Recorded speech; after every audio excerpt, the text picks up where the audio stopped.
Hello everyone, welcome to today session. आज की class में हम लोग 27 दिसंबर का शिफ्ट 3 का पेपर डिस्कस करेंगे। ठीक है, सो लेट्स स्टार्ट।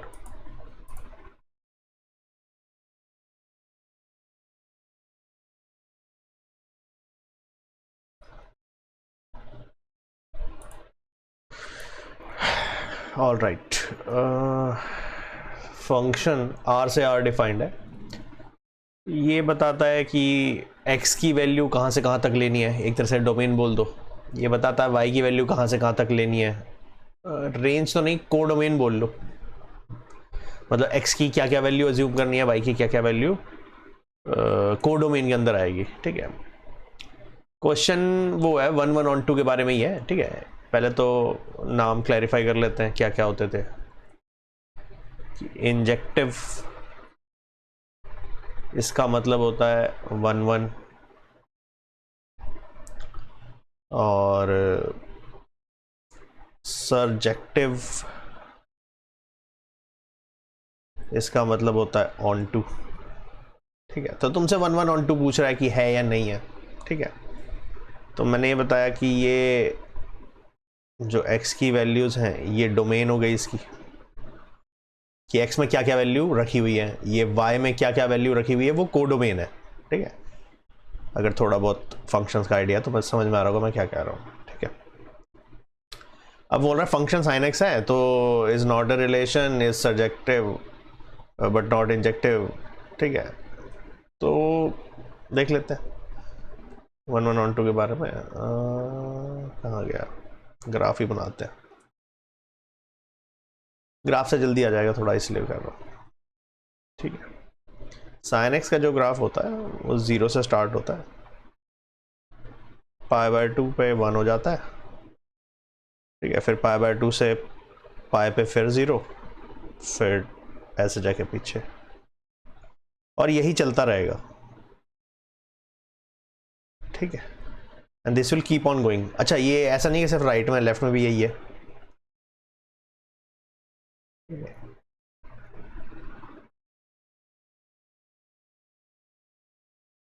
ये मैक्सिमम वैल्यू साइन की 1 होती है। ठीक है, मिनिमम वैल्यू ऑफ साइन -1 होती है।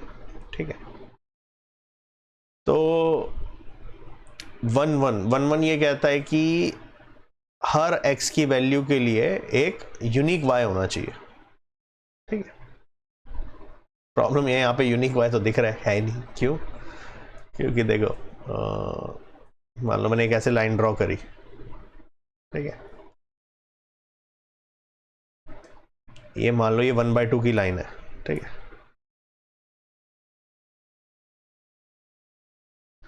मान लो 1/2 है ये पॉइंट। ठीक है, तो साइन 1/2 कब होता है?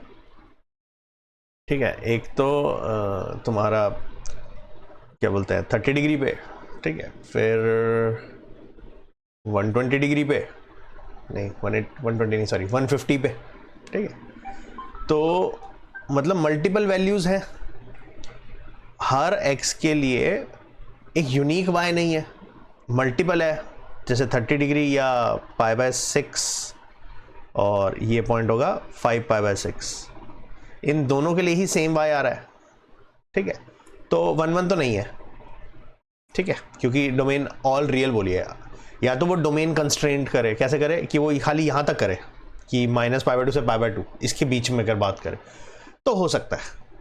ठीक है, क्योंकि फिर रिपीट होने के लिए, क्योंकि ग्राफ फिर हमारा यहाँ से यहाँ तक ही बनेगा, मैं आगे बनाऊंगा ही नहीं, क्योंकि इसने रियल बोला था डोमेन, तो इसलिए मैंने पूरा ग्राफ बनाया। तो पूरा ग्राफ बनाया तो ठीक है, बहुत सारी वैल्यूज आएंगी, बहुत सारी x की वैल्यूज के लिए y 1/2 आएगा, या फंक्शन की जो वैल्यू है वो 1/2 होगी। ठीक है, तो 1 1 तो नहीं है। अब वही बात सर्जेक्टिव यानी ऑन टू कहता है कि हर y के लिए एक x होना चाहिए। हर y मतलब कोडोमेन के लिए। कोडोमेन में देख लो, तुम्हारे रियल नंबर है, तुम्हारा एक्चुअली y जो है यहाँ पर वो -1 से 1 के बीच में है ना। अगर ये मैं fx बोलूँ तो मेरे को जो y की वैल्यू है वो -1 से 1 के बीच में मिल रही है। What about 1.5? अगर मैं ऐसा लिखना चाहूँ कि x की, देखो ऐसे लिखते हैं, जैसे मान लो मैंने फंक्शन ऐसे लिखा π/6 पे 1/2। ठीक है, ऐसे लिख लिया कि पाई बाय 6 पे 1/2 वैल्यू आ रही है। अब मुझे बताओ 1/2 तो ठीक है, 3/2 यानी 1.5 कभी आएगी? कोई वैल्यू नहीं है, कोई ऐसी वैल्यू नहीं है जिस पे 1 से ज़्यादा आ जाए। तो कोडोमेन की सारी वैल्यू एक्वायर हुई नहीं, तो ये ऑन टू भी नहीं है, तो नाइदर इंजेक्टिव नॉर सर्जेक्टिव। ठीक है, मेंटली ही करना है वैसे तो, पर ग्राफ से थोड़ा एनालाइज कर सकते हो चाहो तो। ठीक है, और 1-1 चेक करने के लिए तो ऐसे हॉरिजॉन्टल लाइन डाल के देख लिया करो। अगर मल्टीपल पॉइंट्स ऑफ इंटरसेक्शन मिल गए, जैसे यहाँ मिल गया, यहाँ मिल गया, तो कह देना 1-1 नहीं है। ठीक है, अच्छा फर्स्ट क्वेश्चन डन, सेकंड करते हैं।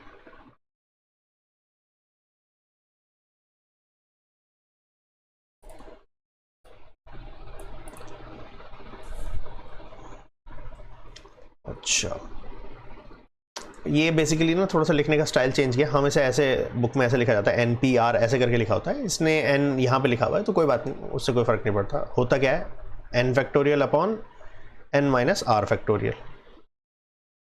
ठीक है, तो रेशो दे रखी है। ऐसे क्वेश्चन थे तो सही, एक बार करके देखते हैं। बाकी यहाँ से करते हैं NPR, ये है ऐसे लिख लेते हैं पहले, 10PR upon 12PR plus 1 is equal to 1/22। ठीक है, तो ये हो जाएगा 10 factorial upon 10 minus R factorial. इसको जब नीचे लिखोगे तो मैं रेसिप्रोकल के ऊपर लिख रहा हूँ। ठीक है, पहले नीचे आएगा 12 फैक्टोरियल। ठीक है, और सॉरी मतलब इसको जब लिखेंगे तो पहले 12 फैक्टोरियल और फिर अपॉन में जो लिखेंगे वो ऊपर हो गया रेसिप्रोकल हो गया, तो 12 माइनस R माइनस 1। ठीक है, दोनों को सब्ट्रैक्ट करेंगे तो बेसिकली 11 माइनस R फैक्टोरियल हो गया इज इक्वल टू 1/22। 22 11 का मल्टीपल है, पर ऑप्शन में ऐसा कुछ है नहीं खास, तो ठीक है देखते हैं। अच्छा, अब एक प्रॉपर्टी होती थी कि मैं n फैक्टोरियल को n into n minus 1 factorial लिख सकता हूँ। ठीक है, एग्जाम्पल जैसे 10 फैक्टोरियल है तो मैं 10 को 10 इंटू 9 फैक्टोरियल लिख सकता हूँ। फिर चाहूँ तो इसी 9 को आगे ब्रेक करके 9 इंटू 8 फैक्टोरियल, फिर 8 को 8 इंटू 7 फैक्टोरियल, ऐसे जितना मर्जी चाहूँ उतना ब्रेक कर सकता हूँ। अब मैं इसका फ़ायदा उठाता हूँ, क्या करता हूँ, इस 12 फैक्टोरियल को 12 इंटू 11 इंटू 10 फैक्टोरियल लिख लेता हूँ, तो ये कैंसिल हो जाएगा। अच्छा, इन दोनों में से अगर हम ब्रेक करेंगे तो ये बड़ा है 11 माइनस R, 10 माइनस R से 11 माइनस R बड़ा है, तो बड़े को छोटा बनाना है हमेशा। तो इसको ब्रेक करोगे, इसको तो खैर लिख लेते हैं, आई थिंक थोड़ा सा कोई हल्का सा एक्सप्रेशन कॉम्प्लिकेटेड है तो पंगे नहीं लेते। 11 माइनस R फैक्टोरियल अगर ऐसे ब्रेक करूँगा तो ये हो जाएगा 11 माइनस R और इंटू 11 माइनस R माइनस 1, तो 11 माइनस 1 यानी कि 10 माइनस R बन जाएगा फैक्टोरियल। ठीक है, तो यहीं रिप्लेस कर देते हैं into 10 minus R factorial is equal to 1/22। Cutting हो जाएगी ना अब आराम से, ये कट गया, तो ये सिंपल सी इक्वेशन बन रही 11 minus R upon 12 into 11 is equal to 1/22। अब तो सिंपल कैलकुलेशन है, हटाओ इसको 2, 11 माइनस R इक्वल टू 12, तो बहुत बड़ा नहीं आ गया हमारा, ऐसा कैसे हो गया? अच्छा नहीं, बड़ा थोड़ी ना आया, छोटा ही है, रुको सेट करता हूँ, थोड़ा ज़्यादा हवा में कर दिया ना, तो 2 यहाँ है तो ये हो जाएगा बेसिकली, अच्छा 2 से इसको भी तो कैंसिल करेंगे ना, 6, तो 6 बस आ गया, R इक्वल टू 11 माइनस 6, 5 आ गया। ठीक है ठीक है ठीक है, बस ये यहाँ n ब्रेकिंग करनी आनी चाहिए आपको, बेसिक। ठीक है, सारी जो क्रूशियल इन्फॉर्मेशन थी वो ये है, एक तो n फैक्टोरियल को छोटे फैक्टोरियल में ब्रेक करना आना चाहिए, फिर NPR का बेसिक एक्सपेंशन फॉर्मूला तो चाहिए। ठीक है,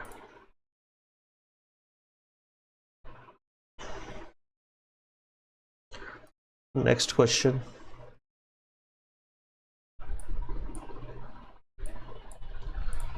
अच्छा, fx दे रखा है f(2) plus f(1/2),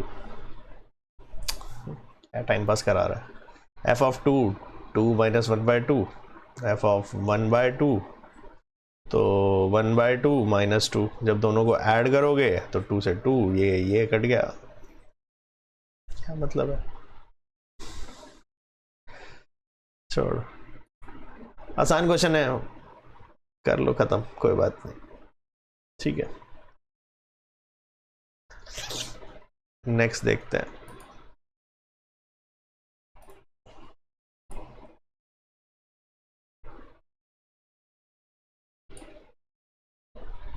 okay, mod का बड़ा क्वेश्चन है।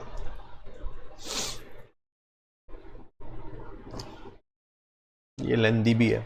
अगर मान लो चलो भाई तो ऑप्शन दिख रहा है, और ऑप्शन नहीं भी दिख रहा हो तो देखो मल्टीपल ऑप्शंस होने की पॉसिबिलिटी हो सकती है। क्यों? क्योंकि एक नहीं 3 मॉड है। अब मॉड की इनइक्वालिटी कैसे सॉल्व करते हैं समझाता हूँ, ठीक है। क्या करेंगे हम लोग, जो भी अंदर मॉड दिया हुआ है equal to 0 equal to 0 equal to 0 solve करो, ठीक है। एक्स की वैल्यू आई 2, 4 और 9। मैं नंबर 9 पे पहले से ब्रेक करता हूँ, ठीक है। तो मेरी नंबर लाइन ब्रेक हो गई 2, 4, 9 में, ठीक है। अब 2, 4, 9 के लिए हिसाब से हमारे पास रीजन देखो कितने क्रिएट हुए। एक तो 2 से लेस वाला रीजन, एक 2 से 4 के बीच में, एक 4 से 9 के बीच में, और एक 9 से ग्रेटर। अब चारों रीजन में इन मॉड्स को खोलना पड़ेगा और ये इनइक्वालिटी को डील करना पड़ेगा। तो टेक्निकली ये 4 क्वेश्चन है। तो पेपर में अटेम्प्ट करने से पहले सोच लेना, इतने हवा में होगा तो नहीं है, और कोई तरीका नहीं है क्या इतना। चलो एक बार वैसे मॉड खोलना सिखा देता हूँ, हो सकता है यहाँ काम ना है। इंटीग्रेशन वगैरह में भी 1-2 क्वेश्चन थे जैसे मॉड के, तो वो खोलना आना ज़रूरी है। तो एक बार समझा देता हूँ। 2 से लेस के लिए देखो, या पहले चलो 9 से शुरू कर लेते हैं। 9 से ग्रेटर के लिए, ठीक है। 9 से ग्रेटर के लिए अगर यहाँ पे कोई भी वैल्यू डाल के देख लो, 10 डाला, यहाँ पे भी 10 डाला, यहाँ भी 10 डाला, तीनों पॉजिटिव वैल्यू आ रही है, यानी तीनों पॉजिटिव खुलेंगे, ठीक है। पॉजिटिव पॉजिटिव पॉजिटिव, ठीक है टर्म्स। 4 से 9 के बीच में कोई भी वैल्यू ले लो, लेट्स से मैंने 5 ले ली, तो 5 - 9 लेस देन 0 हो गया या नेगेटिव हो गया। तो ये मॉड नेगेटिव के साथ खुलेगा ताकि ओवरऑल रिजल्ट पॉजिटिव आए। भाई मॉड का काम तो चीज़ों को पॉजिटिव बनाना होता है। अगर मैंने 4 से 9 के बीच में कोई भी वैल्यू यहाँ डालता हूँ तो वो नेगेटिव आ रही है, तो उसको पॉजिटिव बनाने के लिए मॉड नेगेटिव खुलेगा, उसका बचे हुए 2 पॉजिटिव खुलेंगे अभी भी। क्यों? देख लो डाल के 5 - 2 5 - 4 तो पॉजिटिव पॉजिटिव, ठीक है। सिर्फ खोलने का तरीका बता रहा हूँ। 2 से 4 में फिर पहले 2 नेगेटिव खुलेंगे, तीसरा पॉजिटिव खुलेगा, ऐसा मतलब पहले तो कह रहा हूँ ये 9 और 4 वाला नेगेटिव खुलेगा, ये पॉजिटिव खुलेगा, और लास्ट में 2 से लेस में तो सारे ही नेगेटिव खुलेंगे।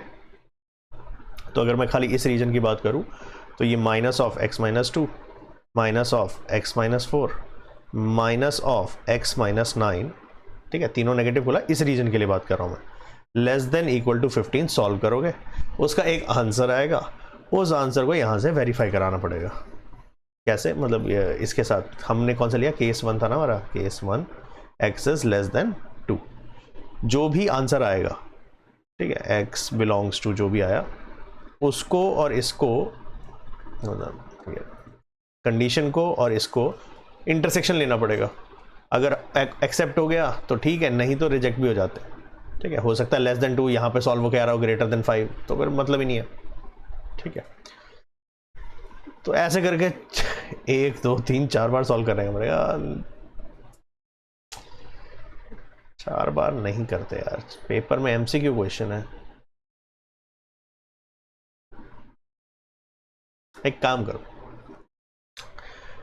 तरीका तो मैंने बता दिया, केस 1 एक केस लिख के दिखा दिया। चलो एक केस में सिर्फ सॉल्व करके दिखा देता हूँ, बचे हुए केसेस अपने एंड पे ट्राई करना हो तो कर लेना, फिर पेपर के पॉइंट से इसको कैसे सॉल्व करना वो भी बताता हूँ, ठीक है। एक बार ये देख लेते हैं ताकि ये सॉल्व करना आ जाए कि करना क्या होता है फाइनली, ठीक है। माइनस ले लो कॉमन, तो x + x 3x -2 -4 -6 -15 is less then 15।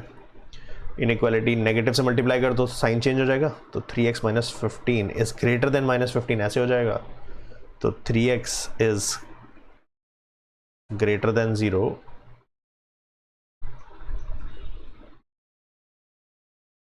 तो बहुत अजीब सा आ गया, x इज ग्रेटर देन 0, ऐसा +15 है, हाँ कैंसिल तो होएगा, ठीक है। तो ठीक है, इसमें हमारा आंसर आ रहा है x इज ग्रेटर देन 0। ये कह रहा है केस 1 की कंडीशन क्या थी, x is less then 2। Number line पे एक कह रहा है कि 0 से बड़ा होना चाहिए, दूसरी कंडीशन कह रही है कि 2 से छोटा होना चाहिए। तो आंसर 0 से 2 के बीच में हो गया, ठीक है, तो इस रीजन का आंसर आ गया x बिलोंग्स टू 0 से 2। ठीक है, ऐसे करके 4 केस और सॉल्व करने पड़ेंगे तुम्हें, तब जाके फाइनल आंसर कंक्लूड हो पाएगा।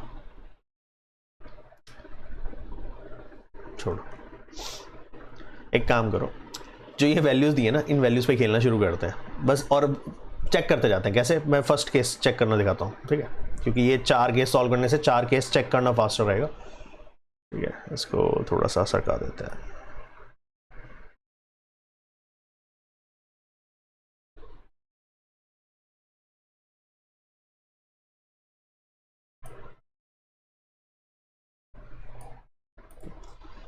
केस 1 वो कह रहा है एक्सेस, इसको रीड उल्टा कर लेना, x is less than equal to 0 और x is greater than sorry x is less than 10, या तो 0 से लेस हो या 10 से लेस हो,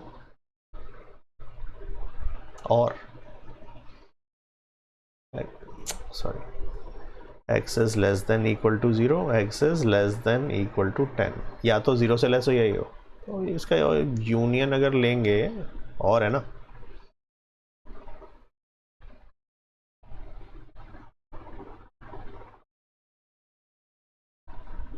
चलो चेक कर लेते हैं, कोई नहीं। 0 से लेस कोई भी वैल्यू डाल लो, लेट्स से मैंने डाली 0 से लेस -2 डाल लो, चलो ठीक है, -2, तो -2 डालेंगे तो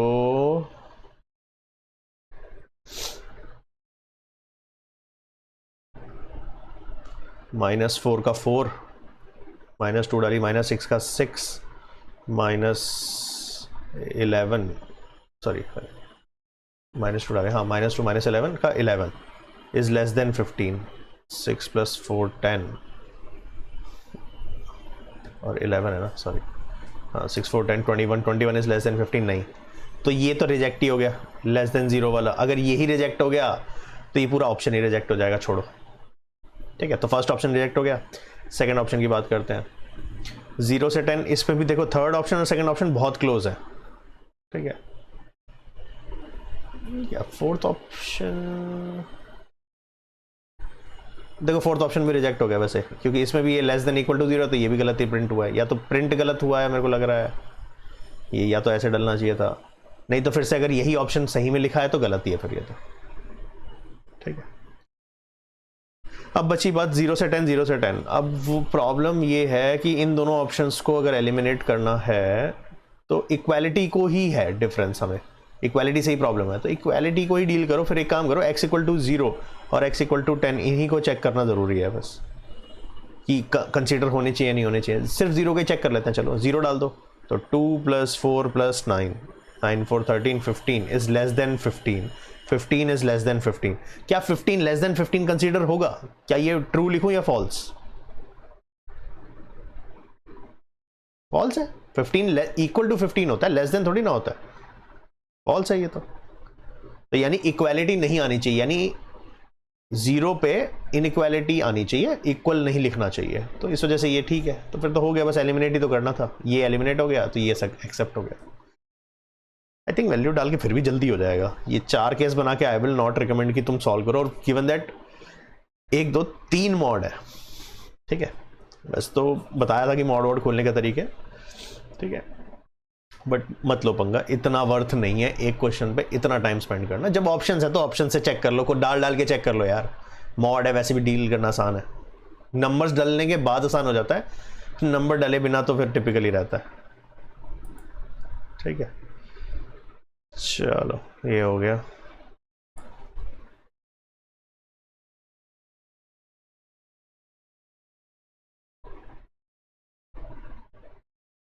नेक्स्ट देखते हैं,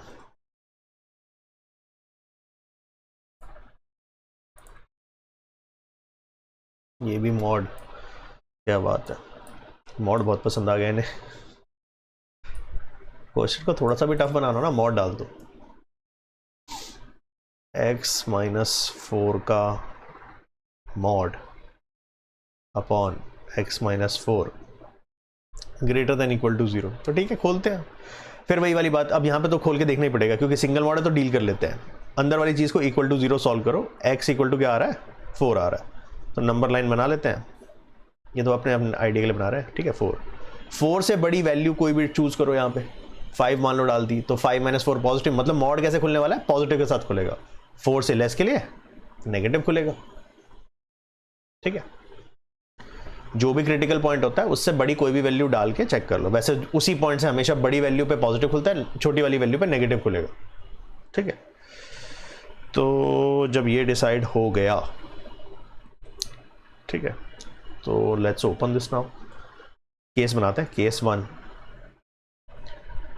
if x is greater then 4, ठीक है, इक्वल टू 0, 4 तो नहीं डालेंगे क्योंकि 4 डालते ही 0/0 बन जाएगा, तो वो तो बात करेंगे नहीं, तो ग्रेटर देन 4 डालते हैं। तो ये ऊपर वाला पॉजिटिव मॉड के साथ खुला, ठीक है, जो मॉड था वो पॉजिटिव के साथ खुला, upon x - 4 is greater than equal to 0, ये तो कैंसिल हो गया। 1 + 1 is greater than equal to 0, true है। अगर ये ट्रू है, ये हमेशा ट्रू है, यानी ये पूरा केस एक्सेप्टेबल है, मतलब x 4 से बड़ा हमेशा ही एक्सेप्ट रहेगा। केस 2 सिर्फ समझने के लिए है कि अगर x की वैल्यू 4 से लेस हो गई तो मॉड कैसे खुलने वाला है, तो हमने क्या बोला, 4 से लेस के लिए वो वेवी कर्व से भी रिलेट कर सकते हो इसको, ठीक है। 4 से लेस के लिए नेगेटिव खुलेगा, तो नेगेटिव ऑफ x - 4, ठीक है, माइनस अपॉन x - 4, नेगेटिव ये कैंसिल हुआ, is greater than equal to 0, -1 is greater than equal to 0, false, हो ही नहीं सकता, तो ये पूरा केस रिजेक्ट हो जाएगा। तो हमारा ये केस एक्सेप्ट हुआ कि x 4 से बड़ी कोई भी वैल्यू डाल लो हमेशा ट्रू आएगा, तो x बिलोंग्स टू क्या आ गया, 4 से बड़ा, यानी कि 4 to infinity। और 4 पे मैंने बोला इक्वालिटी नहीं आएगी, स्क्वायर ब्रैकेट नहीं आएगा, ऑप्शन है क्या, हाँ है, ऑप्शन है। तो क्यों नहीं आएगा, क्योंकि 4 डालते ही देखो 0/0 फॉर्म बन रहे हैं, नॉट डिफाइंड हो जाएगा फंक्शन, ठीक है, वो तो फिर लिमिट का केस बन गया। Sorry, this will be rejected, this will be accepted, ठीक है।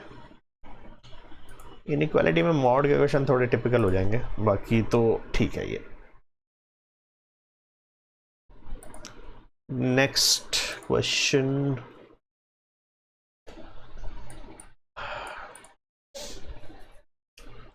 Rahul was asked to prove PN by principle of mathematical induction. अब PMI मैंने बताया था कैसे डील होता है PMI में। PMI में चाहिए होता है एक तो P of 1, ठीक है, ये होना चाहिए सही, और फिर P of K, if P of K is true then P of K + 1 should be true, ठीक है। तो ये कह रहा है ही prove that PK1 is true whenever PK is true, तो यानी सेकेंड वाली स्टेटमेंट कर चुका है। And also P9 is true, उसने P1 प्रूव नहीं किया, P9 प्रूव किया। अब ये क्यों किया देखते हैं। कह रहा है then PN is true for, अच्छा ओ देखो, हम ये वाला जो मेथड मैंने बताया था ना कि 1 हमेशा ट्रू होना चाहिए, P of 1 ट्रू होना चाहिए, वो तब जब वो स्टेटमेंट यूनिवर्सली ट्रू है for all n belongs to integer, sorry integer कह रहा हूं, n belongs to natural number, किसी भी नेचुरल नंबर 1 2 3 सबके लिए ट्रू है। लेकिन अगर वो 9 के लिए चेक कर रहा है कि 9 को ट्रू प्रूव कर रहा है, इसका मतलब वो 9 से पहली वाली वैल्यूज के लिए ट्रू नहीं है, तो यानी ये जो PN वाली स्टेटमेंट है वो 9 या 9 से बड़े के लिए ही एप्लीकेबल होगी, क्योंकि ये तो जनरल है प्रूव करने के लिए कि आगे के नंबर्स को फॉलो करेगा। ये बताता है कहां से स्टार्ट करना है। P of 1 ट्रू है तो यानी कि n = 1 2 3 से लेके सारे ट्रू हो जाएंगे। अगर P of 2, ये तो तब था अगर P of 1 से स्टार्ट किया, अगर P of 2 से स्टार्ट किया तो n = 2 3 से लेके सारे सही हो जाएंगे। अगर P of 9 जैसे कि इसमें बोला है तो P of 9 मतलब फिर 9 10 से लेके सारे आगे के ट्रू हो जाएंगे। 9 उसने बोल ही रखा है, 1 की जगह 9 ले रखा है, और बाकी तो PK और PK + 1 वाला बोल ही दिया उसने, ठीक है। चलो ये हो गया। नेक्स्ट क्वेश्चन,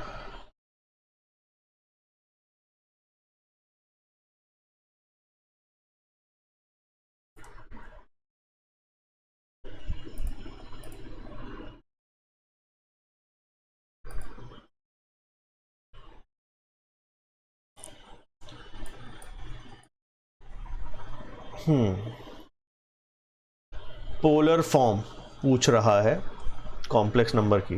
पोलर फॉर्म तो अच्छा टॉपिक होता है। पहले तो i की पावर सॉल्व करवा रहा है तो कर लो। i की पावर ये हो गया, पावर की पावर्स तो 21 × 3 63 हो गया, तो इसको i की पावर 15 इंटू 4 प्लस 3 लिख लो। अब रूल ये होता था कि आयोटा की power 4n plus sorry i की power 4 into anything is always 1। तो इसको ब्रेक कर लो, i की पावर 15 इंटू 4 60 इंटू आई की पावर 3। अच्छा ये सॉरी 15 इंटू 4 क्यों लिख रहा हूँ, इसको ब्रेक कर लिया, 15 इंटू 4 अलग कर लिया, आई की पावर 3 अलग कर लिया, ये ठीक है। ये तो हमेशा सॉल्व हो गया, ठीक है। आई की पावर 4n हो गया, ये तो 1 है। बचा आई क्यूब। आई क्यूब क्या होता है? माइनस आयोटा होता है, ठीक है, याद होना चाहिए। आई तो रूट ऑफ -1 है, आई स्क्वायर -1 है, आई क्यूब माइनस आयोटा है, और आई की पावर 4 1 होता है, ठीक है। और उसके अलावा आई की power 4 into anything is always 1, ठीक है। ठीक है, ये तो लर्न ही रख लेना। और अब हाँ, क्योंकि ये सॉल्व हो गया, माइनस आयोटा आ गया, तो वैसे तो देखो आयोटा काफ़ी सिंपल होता है। माइनस आयोटा विल रिकमेंड कि थोड़ा सा डायरेक्ट पता हो ना। एक तो देखो पोलर फॉर्म बनाने का प्रॉपर मेथड है, वो तब फॉलो करो जब 1 प्लस आयोटा √3 प्लस आयोटा जैसा कुछ कॉम्प्लिकेट दे भी रखा हो। अदरवाइज इनके लिए ना आई विल रिकमेंड कि तुम डायरेक्ट ही करो। मैं तुम्हें 4 नंबर बता देता हूँ जिनके लिए डायरेक्ट पोलर फॉर्म लिखनी आनी चाहिए। ओवरऑल इसका ही करते हैं, चलो पूरा कॉन्सेप्ट बता देता हूँ क्या है। तो अगर ये पोलर सॉरी तुम्हारा आर्गन प्लेन है, ठीक है, इस पर रियल पार्ट ऑफ z है, ये इमेजिनरी पार्ट ऑफ z है, ठीक है। तो अगर मान लो 1, अगर एक हमारा कॉम्प्लेक्स नंबर है z1, मैं बोल रहा हूँ 1 2 3 सिर्फ ऐसा कुछ है, मतलब उसमें इमेजिनरी पार्ट नहीं है, तो वो प्लॉट यहां होगा, ठीक है। अगर z2 आयोटा 2 आयोटा 3 आयोटा ऐसे करके कुछ भी हो, ठीक है, बस उसमें क्या है इंपॉर्टेंट चीज़ कि आयोटा का जो कोफिशिएंट है वो पॉजिटिव होना चाहिए और रियल नंबर नहीं है, उसमें रियल पार्ट नहीं है, तो वो प्लॉट यहाँ होगा कहीं ऐसे, ठीक है। इमेजिनरी पार्ट यहाँ प्लॉट होता है आयोटा का, तो ये हो गया ना 1 आयोटा, या ये आयोटा हो गया, ये 2 आयोटा हो गया, ये 3 आयोटा हो गया, ठीक है। वैसे तो आयोटा लिखते नहीं है, 1 2 3 लिखते हैं क्योंकि इमेजिनरी पार्ट हम कंसिडर कर ही रहे हैं उसे, ठीक है। तो ये समझाने के लिए था कि बस आयोटा यहाँ होता है, ठीक है। तो यहाँ पर हो गया। एक Z3 ले लेते हैं, -1 -2 -3 इस टाइप का अगर कुछ हो तो वो यहाँ होते हैं, -1 -2 -3, वो तो नंबर प्लेन वाला हो गया ना। ये 1 2 3 हमारे बचपन वाले, ये -1 -2 -3। और नीचे Z4 उसमें नेगेटिव कर, माइनस आयोटा -2 आयोटा -3 आयोटा इस टाइप का अगर कुछ हो तो माइनस आयोटा -2 आयोटा -3 आयोटा नीचे जाता जाएगा ऐसे, ठीक है। अब समझो, सबसे पहले इसकी बात करते हैं। तो इसका पोलर फॉर्म के लिए लिखने को क्या चाहिए होता है, तुम क्या करो, वहाँ से लेके जो भी तुम्हारा ओरिजिन है वहाँ से लेके उस कॉम्प्लेक्स नंबर के पॉइंट तक का डिस्टेंस को r बोलते हैं हमेशा, ठीक है। और डिस्टेंस अगर लेट्स से अगर 1 है, मैं ठीक है, मैं फर्स्ट केस कंसिडर कर रहा हूँ, 1 है, ठीक है। तो r की वैल्यू यानी कि 1 है। पोलर फॉर्म होता कैसा है, r bracket cos theta plus iota sine theta, ठीक है, ऐसा दिखता है पोलर फॉर्म। अब ये थीटा क्या है, थीटा बताता है कि ये एंगल कितना बना रहा है रियल एक्सिस के साथ, रियल पार्ट ऑफ z के साथ। तो इस लाइन का इस रियल पार्ट ऑफ एक्सिस या z बेसिकली x एक्सिस से कितना एंगल है, 0।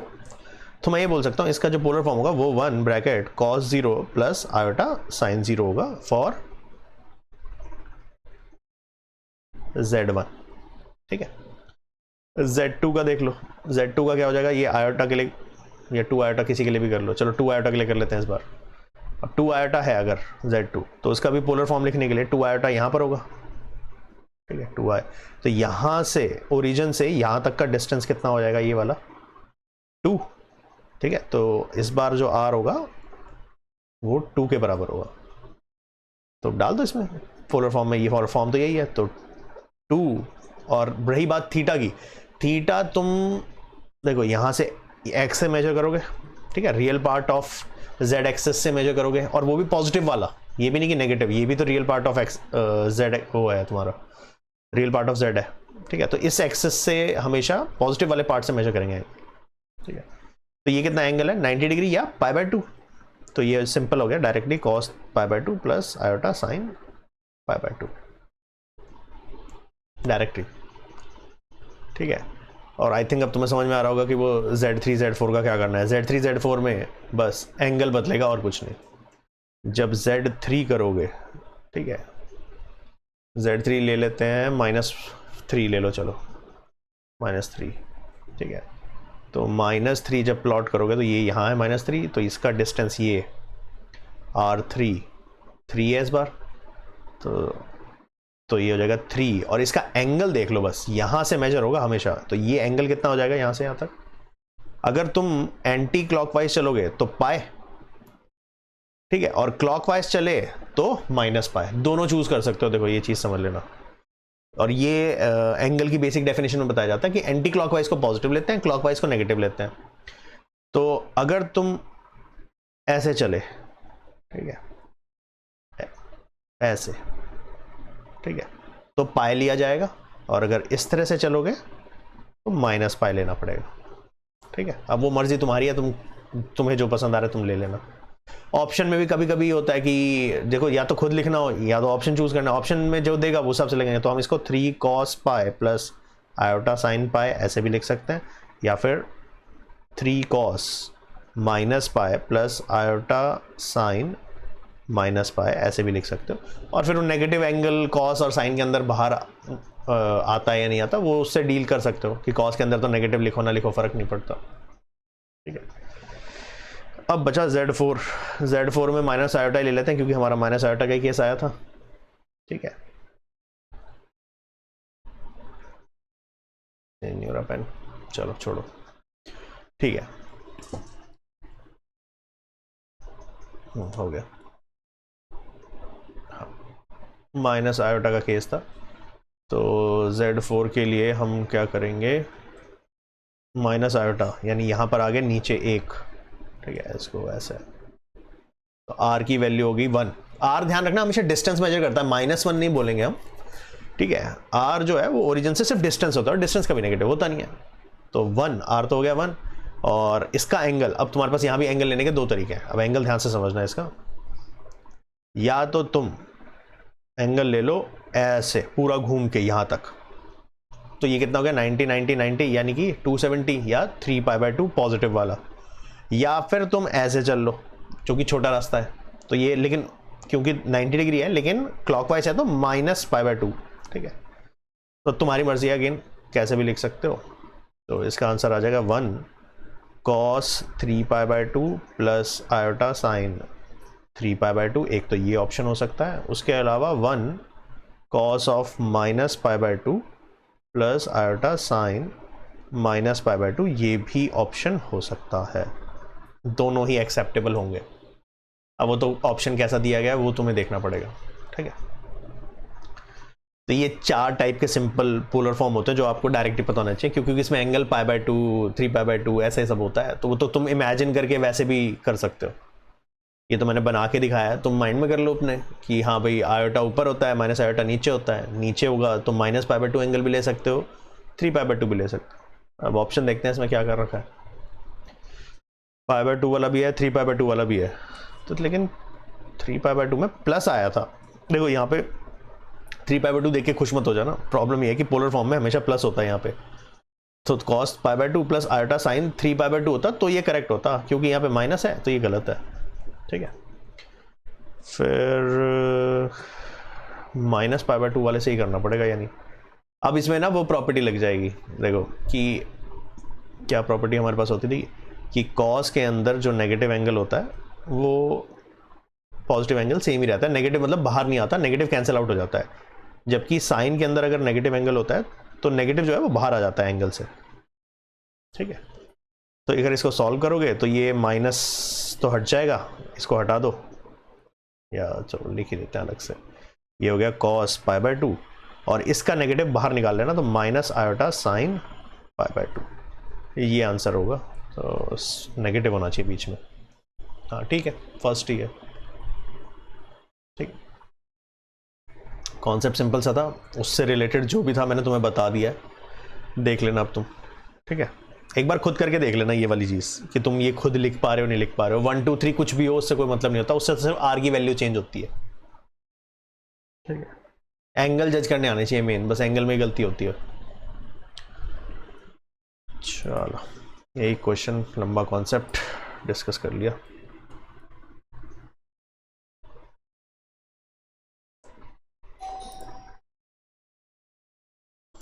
नेक्स्ट करते हैं।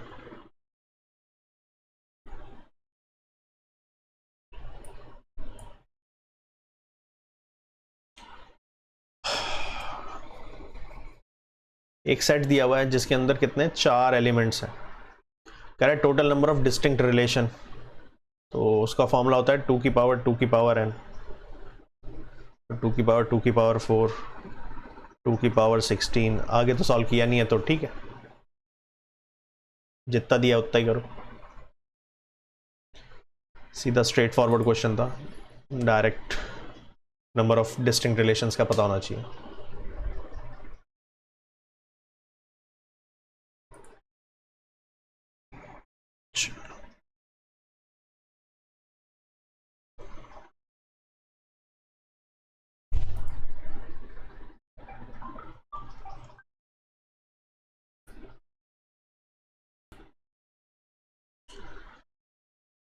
चलो नेक्स्ट क्वेश्चन।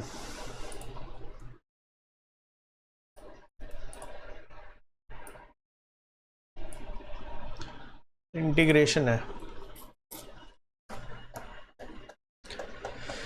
डेफिनेट है, प्रॉपर्टी का तो कोई काम दिख नहीं रहा इसमें, सीधा सीधा ही हो जाना चाहिए। डिनोमिनेटर में 2 चीज़ें दे रखी हैं, तो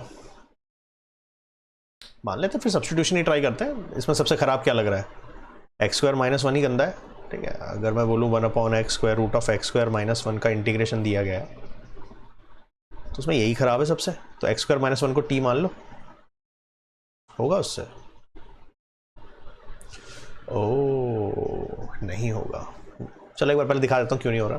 ठीक है, एक्स स्क्वायर माइनस 1 को t ले लो, ठीक है, तो 2x dx dt हो जाएगा। फिर क्या करोगे, यहाँ तो है नहीं तो x से मल्टीप्लाई, x से डिवाइड करोगे तो ये हो जाएगा। तो अब ये बन गया dt अपॉन रूट t, और ये एक्स स्क्वायर की वैल्यू हो गई t+1।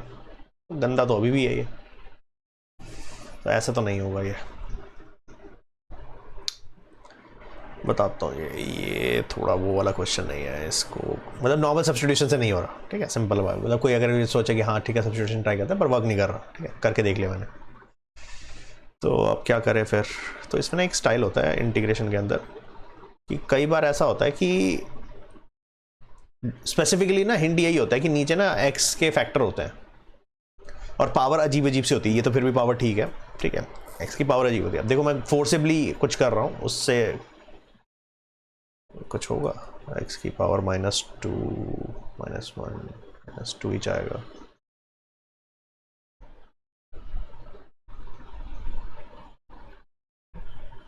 बनेगा तो तब भी नहीं।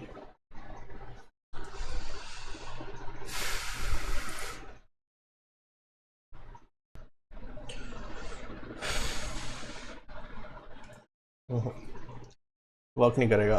एक आइडिया है तो मैं बताता हूँ, वैसे एक आइडिया और होता है, एक तो सब्स्टिट्यूशन होता है वो तो वर्क कर नहीं रहा, एक अगर हम इसमें से एक्स स्क्वायर कॉमन ले लेते हैं तो 1 - 1/x² कॉमन होगा स्क्वायर। ठीक है, एक्स स्क्वायर मैंने बाहर निकाला तो खाली एक्स बाहर आएगा, तो एक्स स्क्वायर ऐसे हो जाएगा। ये वर्क कर जाता अगर यहाँ पर x की पावर 2 की जगह 3 जनरेट होता ना, तो आइडिया ये होता है कि 1/x² को t रख लो तो -2/x³ जो है वो dt बन जाएगा, पर यहाँ पर है नहीं ना ये भी, तो ये भी वर्क नहीं करेगा। ठीक है, चलो तो ये सब तो हो गया फेल, कुछ और ही ढूंढना पड़ेगा। आंसर पाई में है, आंसर पाई में तब आता है जब ट्रिगो इन्वॉल्व होती है। सब्स्टिट्यूशन ही है फिर तो ऑप्शन, और ट्रिगो। अब देखो यहाँ पर ना इन्वर्स ट्रिगो के अंदर एक लिस्ट दिखाई थी मैंने कि अगर x स्क्वायर माइनस वन है तो x की जगह क्या सब्स्टिट्यूशन ठीक रहता है। x की जगह तुम sec x डाल सकते हो या cosec x, ठीक है, कोई भी एक डाल सकते हो, ठीक है।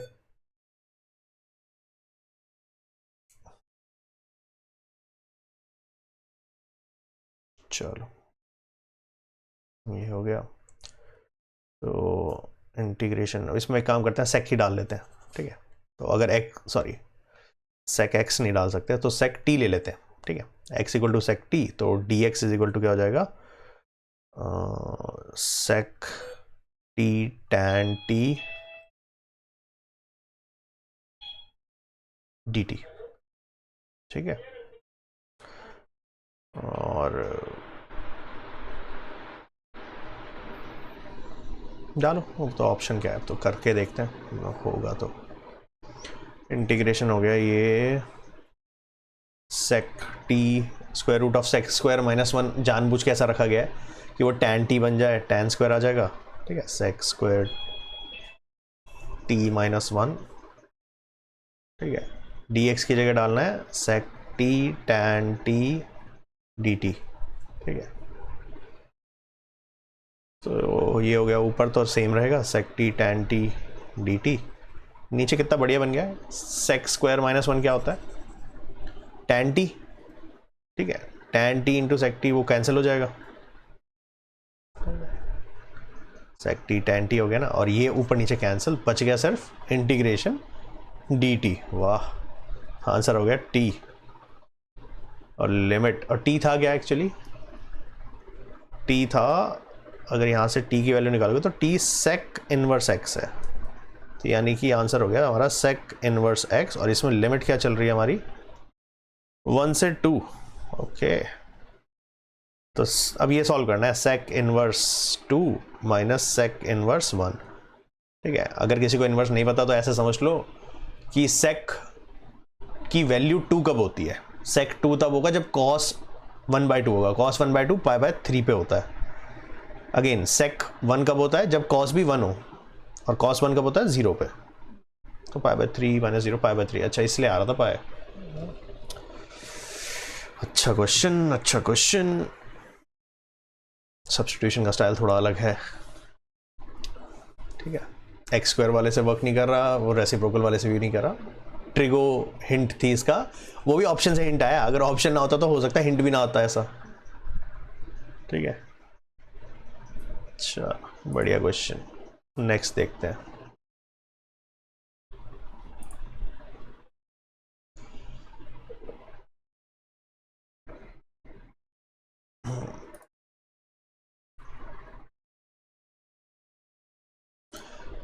कह रहा है while solving a LPP infeasibility, infeasible, अच्छा इनफिजिबल मतलब नो सॉल्यूशन आ जाए, मतलब कोई सॉल्यूशन नहीं मिल रहा। अब देखो अगर थोड़ा बहुत एलपीपी किया हो तो इसमें ऐसा होता है कि एक लाइन ड्रॉ करी, उसका शेडिंग करिया, ठीक है, हमने ऐसे कि ये इनइक्वालिटी ऐसे हुई, दूसरी लाइन ड्रॉ करी, उसकी शेडिंग लेट्स से ऐसे आ गई, फिर कॉमन रीजन ढूंढ लेते हैं हम उसमें, ठीक है।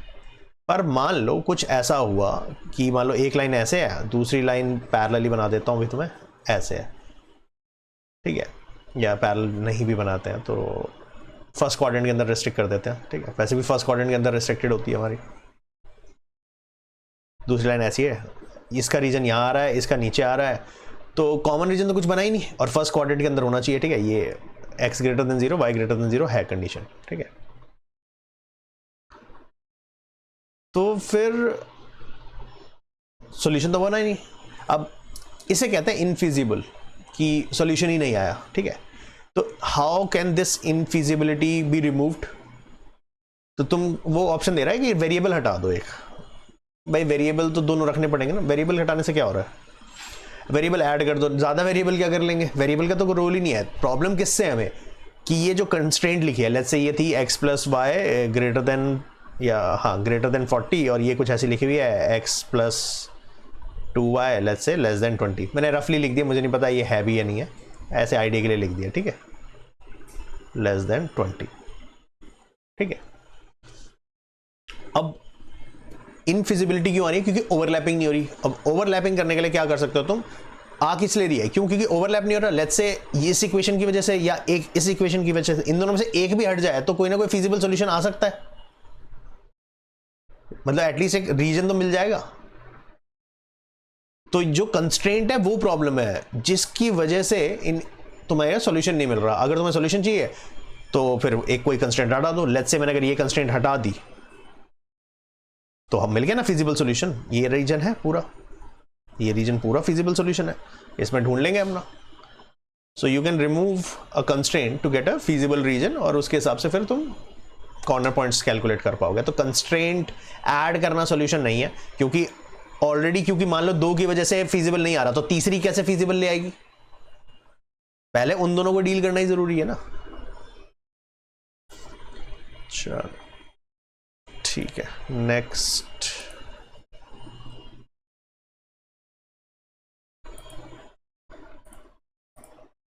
वाह, लिमिट का क्वेश्चन। 2 तरीके दिख रहे हैं मुझे। एक तो डिफरेंशिएशन एल ऑर्बिटल 0/0 बन रहा है इसलिए, ठीक है, कि भाई ऊपर भी डिफरेंशिएट कर देना, नीचे भी डिफरेंशिएट कर देना, तब तक करते रहो जब तक 0 डालने पे लिमिट ना मिल जाए, ठीक है, एल ऑर्बिटल कहते हैं उसे। या फिर sin 3x की अगर किसी को प्रॉपर्टी याद है ना तो डिफरेंशिएट करने में बिल्कुल टाइम वेस्ट नहीं करना, sin 3x, लेकिन उसके लिए प्रॉपर्टी याद होनी चाहिए। तो मैं दोनों सोल्यूशन दिखा देता हूँ कि भाई अगर याद था तो ये कर लेते, नहीं याद है तो दूसरा कर ही लोगे। तो sin 3x का फॉर्मूला होता है 3 sin x minus 4 sin cube x। डाल दो यहाँ पे, तो 3 sin x minus 4 sin cube x minus 3 sin x आगे लिखा हुआ है, अच्छी बात है, अपॉन x क्यूब। ये 3 sin x कटा, बचा क्या? -4 sin cube x by x cube. भाई ये तो सबको पता है, limit x tends to 0 sin x by x 1 होता है। तो ये पावर 3 की वजह से भी वो 1 का क्यूब हो जाएगा, लेकिन 1 ही आएगा। बचा क्या? सिर्फ -4। ये तब जब तुम्हें sin 3x की प्रॉपर्टी याद थी, नहीं याद तो फिर करो डिफरेंशिएट, ठीक है। और limit x tends to 0 sin 3x minus 3 sin x upon x cube, ठीक है। चलो भाई डिफरेंशिएट करना शुरू करो। 3 बार करना पड़ेगा डिफरेंशिएट, क्योंकि नीचे x क्यूब है, ठीक है। तो मैं 3 बार ना डायरेक्ट ही कर देता हूँ। पहले एक बार किया तो 6x², फिर अगली बार फिर करोगे तो 12x, फिर करोगे तो 12 आ जाएगा, डिनोमिनेटर में 12 आने वाला है। 3 बार डिफरेंशिएट कर दिया, ठीक है। 3 बार ही क्यों किया? क्योंकि प्रॉब्लम यह है कि द मोमेंट तुमने एक बार डिफरेंशिएट किया 6x², ऊपर भी डिफरेंशिएट करके कुछ आएगा, 0 डाल तो अभी भी नहीं सकते ना, 0 डालने पे तो नीचे 0 ही बनने वाला है। तो इसलिए उसे डिफरेंशिएट तब तक करना जब तक कांस्टेंट ना आ जाए, तो इसलिए वो 12x फिर 12 आ जाएगा। इसको एक बार डिफरेंशिएट किया 3 cos x, फिर एक और बार डिफरेंशिएट किया तो 3² माइनस के साथ sin 3x, और एक बार और करना है, 3 बार करना है ना, तो एक बार और 3 और क्या आ जाएगा cos 3x,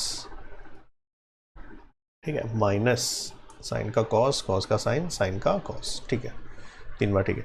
सेम इसके साथ भी होगा। इसका तो बड़ा सिंपल है, साइन का cos, फिर cos का साइन चेंज कर देंगे, प्लस साइन हो जाएगा यहाँ पे, ठीक है। cos की वजह से माइनस साइन x आएगा, और फिर साइन का फिर से cos आ जाएगा। और अब x की जगह 0 डाल दो, तो 3 की पावर 3 हो गया -27 + 3 अपॉन 12 -12। गलत हुआ क्या कुछ? सॉरी, माय बैड भाई, मैं कहूँगा ऐसे कैसे हो गया। इसको पहली बार डिफरेंशिएट किया था तो 6x² थोड़ी ना आएगा, 3x² आएगा, फिर 6x आएगा, फिर 6 आएगा, ठीक है। मैं 12 कैसे आ गया, ठीक है। तो ये हो गया -24/6, उससे भी -4 आ रहा है। तो ठीक है, अगर किसी को sin 3x की प्रॉपर्टी याद नहीं है तो भी एल ऑर्बिटल से डिफरेंशिएट करके आंसर निकाला जा सकता है, ठीक है।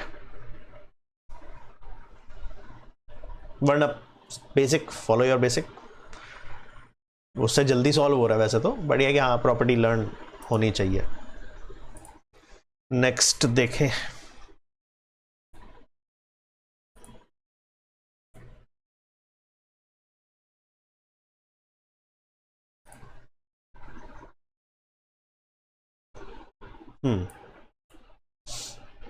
लैम्डा की वैल्यू, अरे यार ठीक है, x इक्वल टू 1 पे 0 है, तो यानी कि इसकी लिमिट x टेंड्स टू 1 पे भी 0 ही आना चाहिए, तो इसमें x की जगह 1 डाल दो, तो 12 इंटू 1, लिमिट सॉल्व कर रहे हैं हम लोग basically, limit x tends to 1 solve कर रहे हैं, ठीक है, 12x प्लस 3 लैम्डा के अंदर, तो x की जगह 1 डाल दिया, तो 12 plus 3 lambda should be equal to 0, 3 lambda equal to -12, क्या बेकार क्वेश्चन है, lambda is equal to -4, oral भी हो जाएगा ये तो, लिमिट तो सॉल्व ही नहीं करनी पड़ी, वैल्यू पुट करके ही हो गया, 1 की जगह डाल दिया इसमें, यहाँ पे लिमिट निकालने के लिए बस डायरेक्ट सब्स्टिट्यूशन कर दिया, तो सॉल्व भी कुछ नहीं हुआ, ठीक है।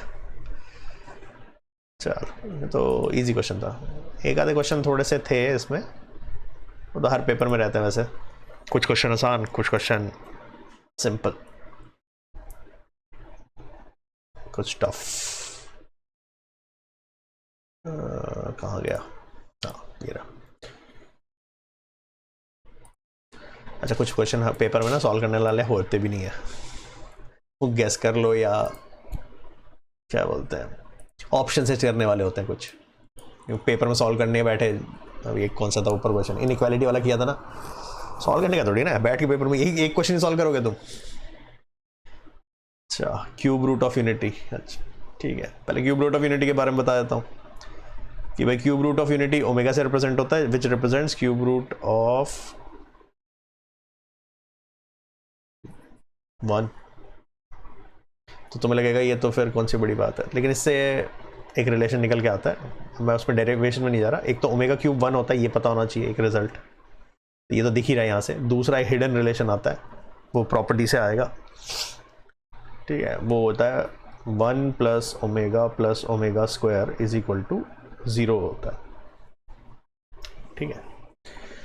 अच्छा अब इसका फ़ायदा कैसे उठाते हैं ये बताता हूँ मैं, दूसरी वाली जो प्रॉपर्टी है, देखो यहाँ पे 1 प्लस ओमेगा दिख रहा है, इसकी जगह मैं माइनस ओमेगा स्क्वायर लिख सकता हूँ, ठीक है, यूजिंग दिस, ठीक है, 1 प्लस ओमेगा यहीं रखो, ओमेगा स्क्वायर दूसरी साइड ले जाओ, यहाँ भी ओमेगा स्क्वायर हो गया की पावर 5, क्या हो गया -2 ओमेगा स्क्वायर की पावर 5, -2 की पावर 5 -32 हो गया, ओमेगा की पावर 2 की पावर 5 ओमेगा की पावर 10 हो गया,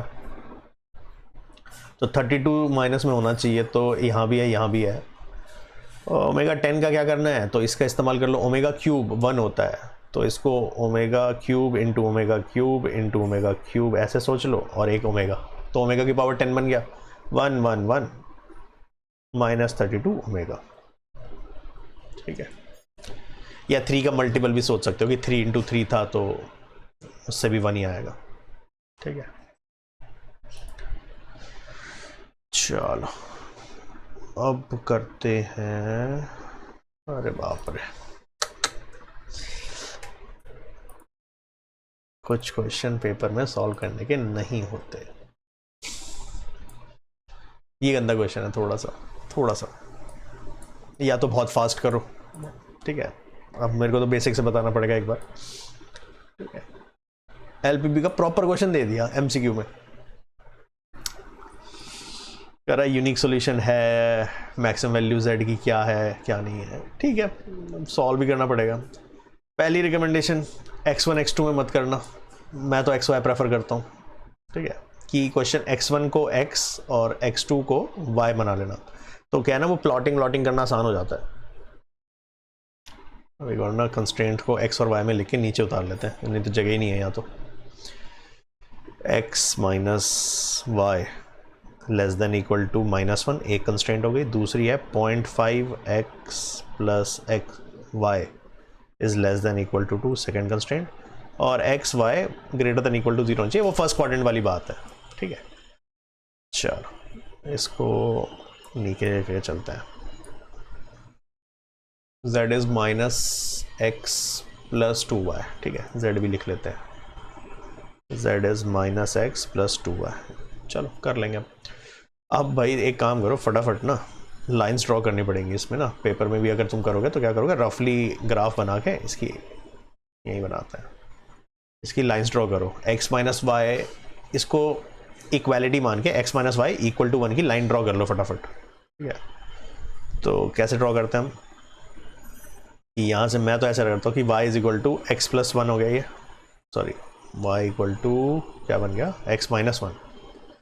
तो y स्लोप पॉजिटिव है, तो स्लोप पॉजिटिव है तो ये तो स्लोप नेगेटिव की लाइन होती है। अब स्ट्रेट लाइन के कॉन्सेप्ट पता होना चाहिए, ठीक है।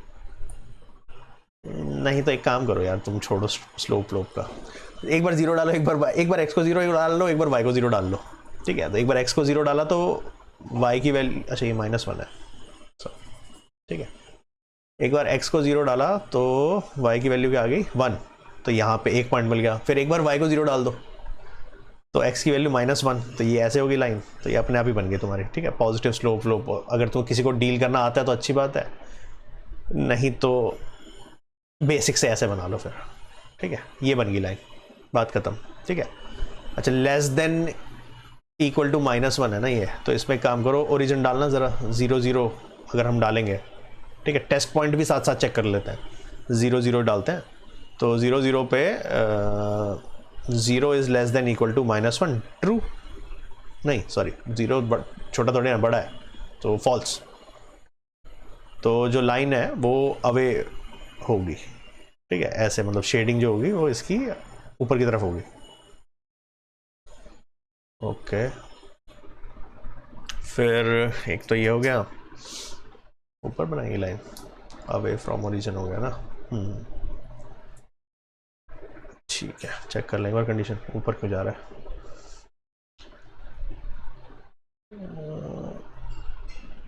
Less than equal to minus one ही दिया है, ठीक है।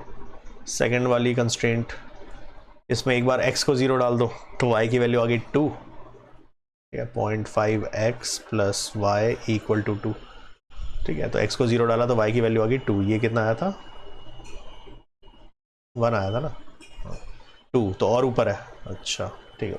इसमें एक काम करते हैं, एरो लगा देते हैं कि अप, इस लाइन से ऊपर देखना है, ठीक है, टू, और एक बार y को ज़ीरो डाल दो तो फोर आ रहा है यहाँ पर ऐसे, ठीक है। ये लाइन ऐसे बन गई, रफली बना लेना पेपर में, ऐसा कोई बहुत सीधा सीधा बना के कुछ होने नहीं वाला। अच्छा इसमें अगर टेस्ट पॉइंट चेक करें तो ज़ीरो ज़ीरो डाल दो तो zero is less than equal to two, true है, तो यानी ओरिजिन की तरफ, यानी ज़ीरो ज़ीरो की तरफ शेडिंग करनी है, तो इसमें लाइन की शेडिंग इधर होगी। ओ, तो इस लाइन से ऊपर, इस लाइन से नीचे, तो ये छोटा सा रीजन दिख रहा है, ये बनेगा, ऊपर वाली लाइन से नीचे है, ये वाली लाइन से ऊपर है, तो ये इतना छोटू सा ट्रायंगल दिख रहा है, ये है फिजिबल रीजन। और एक ये पॉइंट और निकालना पड़ेगा। अब ये पॉइंट निकालने के लिए इक्वेशन सॉल्व करो, तो एक काम करते हैं, इसकी इक्वेशन सॉल्व कर लेते हैं, यहाँ लिखने का ये फ़ायदा हो गया ना, दोनों इक्वेशंस को ऐड कर दो तो 1 plus 1.5 sorry 0.5 1.5x is equal to 1, x is equal to 2/3। Fractional value है क्या इसकी, इन्होंने तो ली नहीं है,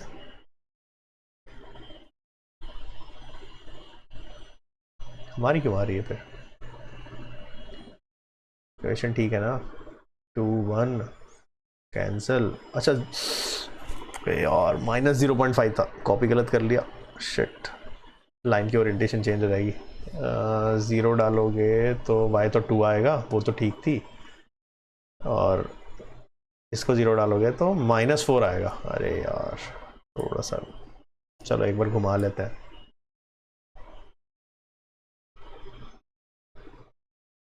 मैं वही कहूँगा बस फ्रैक्शन से क्यों आ रहा है। एक काम करते हैं, इंटरसेक्ट करने के लिए ना ऐसे बना ही लेते हैं इसको, ऐसे कर दिया मैंने, इसको एलिमिनेट हटाओगी, बाद में करेंगे एलिमिनेशन। ये 2 मान लेना, ये -4 हो गया, ठीक है।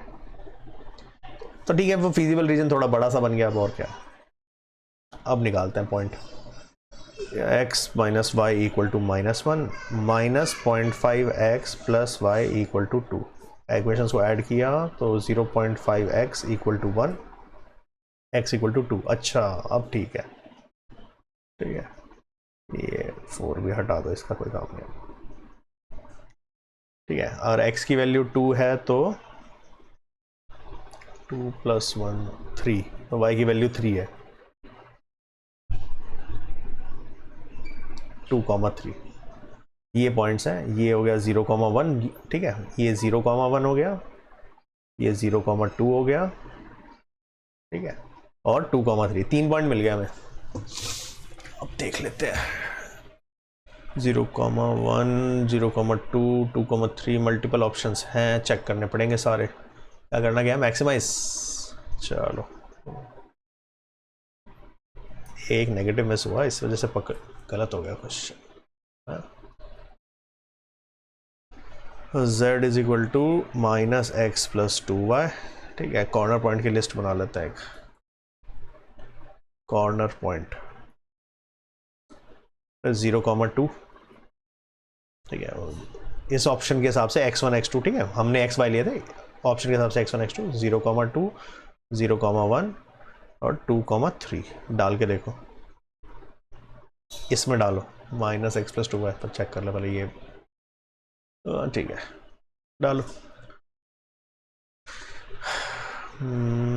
पहले में आएगा 0 और 2 4, दूसरे में आएगा 0 और 2, तीसरे में आ जाएगा -2 + 6, उससे भी 4 आ रहा है।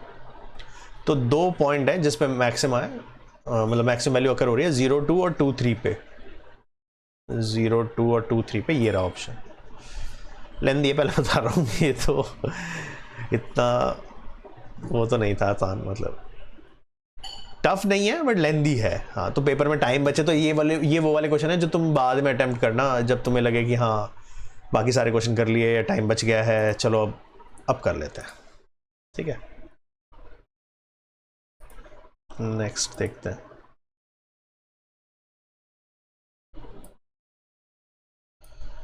ऑल राइट,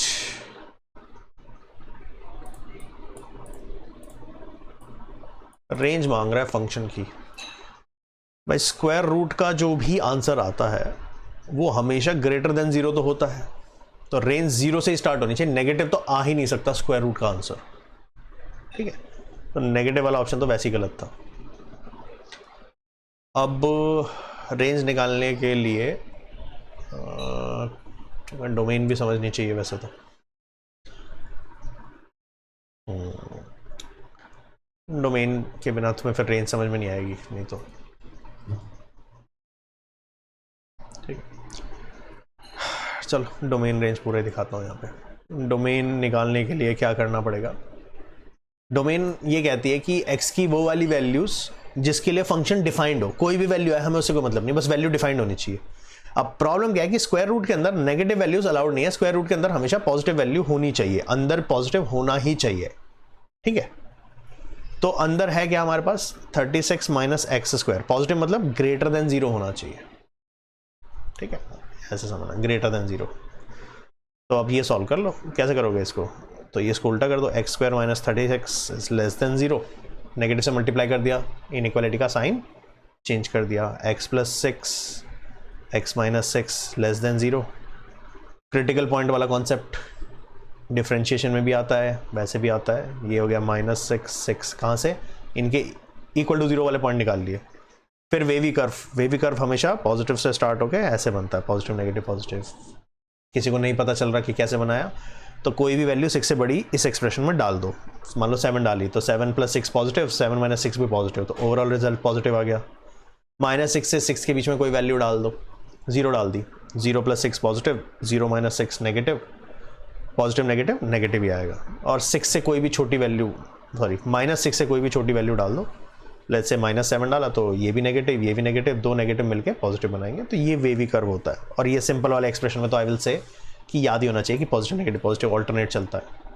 हम किसके लिए सॉल्व कर रहे हैं, लेस देन 0 के लिए, ठीक है।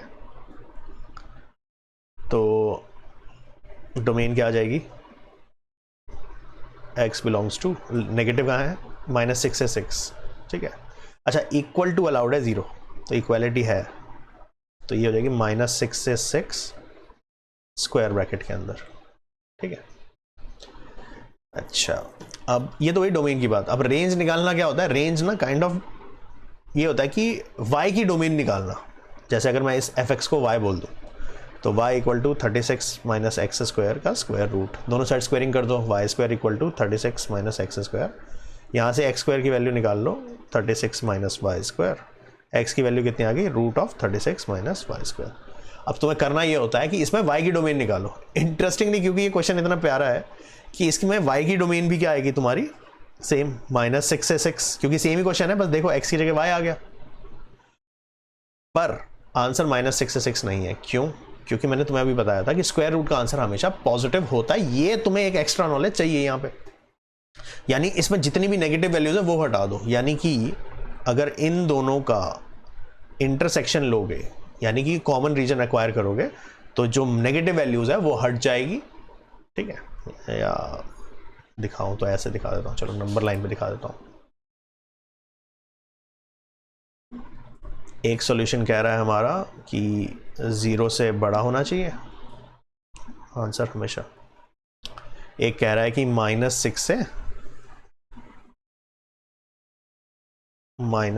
6, तो कॉमन रीजन कौन सा आ गया? ये वाला 0 से 6, बस यही है तुम्हारी रेंज 0 से 6।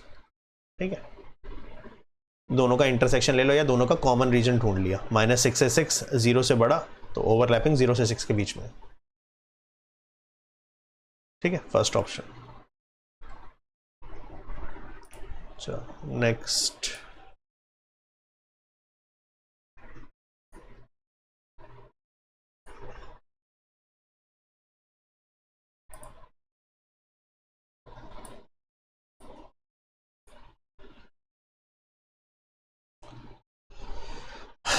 डिफरेंशियल इक्वेशन का सॉल्यूशन मांग लिया, सेपरेट तो कर नहीं पाओगे एक्स और वाई को, तो सेपरेशन लग नहीं सकता। होमोजेनियस बहुत गंदा होता है, पेपर में तो नहीं करने वाले। तो लीनियर, मैंने कहा था हमेशा पहले लीनियर ट्राई किया करो, लीनियर भी बन नहीं रहा, क्योंकि लीनियर होना चाहिए ऐसा dy/dx plus py is equal to q, ऐसा तो नहीं दिख रहा। लेकिन एक और फॉर्म होती है उल्टा, dx/dy plus px is equal to q, ये भी होता है। तो ये वो वाला है, इसको उठा के उधर लेके जाओ, तो ये बन जाएगा x plus 2y³ equal to dx/dy, और इस y को मतलब मल्टीप्लाई में है ये, इसको उठा के डिवाइड में ले जाओ, तो यहाँ भी y अपॉन में, यहाँ भी y अपॉन में। तो ओवरऑल जो इक्वेशन बन जाएगी वो होगी dx/dy minus x upon y is equal to 2y²। अब इसका सॉल्यूशन मांग रहा है, तो पहले इंटीग्रेटिंग फैक्टर, बस x की जगह y में चलेगा, e की power integration p dy। p क्या होता है यहाँ पे? ये वाला कोफिशिएंट। ठीक है, x का कोफिशिएंट बेसिकली, तो बस e की power minus 1 upon y dy, e की power minus log y, negative को हटाओ यहाँ से, नेगेटिव को मतलब -1 है, -1 को यहाँ भेज दिया पावर में, तो e और log कैंसिल होते हैं, एक दूसरे के इन्वर्स फंक्शन होते हैं। y की पावर -1 यानी 1 अपॉन y, ये जो कैंसिल किया ये क्या था? ये वाली प्रॉपर्टी होती है कि e की पावर log x कैंसिल होकर सिर्फ x बचता है। IF आ गया। अब सॉल्यूशन कैसे लिखा जाता है इसका? x into IF is equal to integration of q into IF, x into 1/y यानी कि x अपॉन y, q क्या है 2y² इंटू 1/y dy। या बढ़िया क्वेश्चन, कट गया। x upon y is equal to 2y का integration y² bye 2 करोगे तो कैंसिल हो जाएगा, प्लस c है क्या, -y² कर रखा है बस। ठीक है, x/y y² c, ये मेरा x/y y² नेगेटिव में आ गया, बस यहाँ पे लेफ्ट में आ गया, ये रहा। ठीक है, लेफ्ट में आके नेगेटिव है, राइट साइड में पॉजिटिव होना चाहिए था। चलो डन है। नाउ नेक्स्ट क्वेश्चन,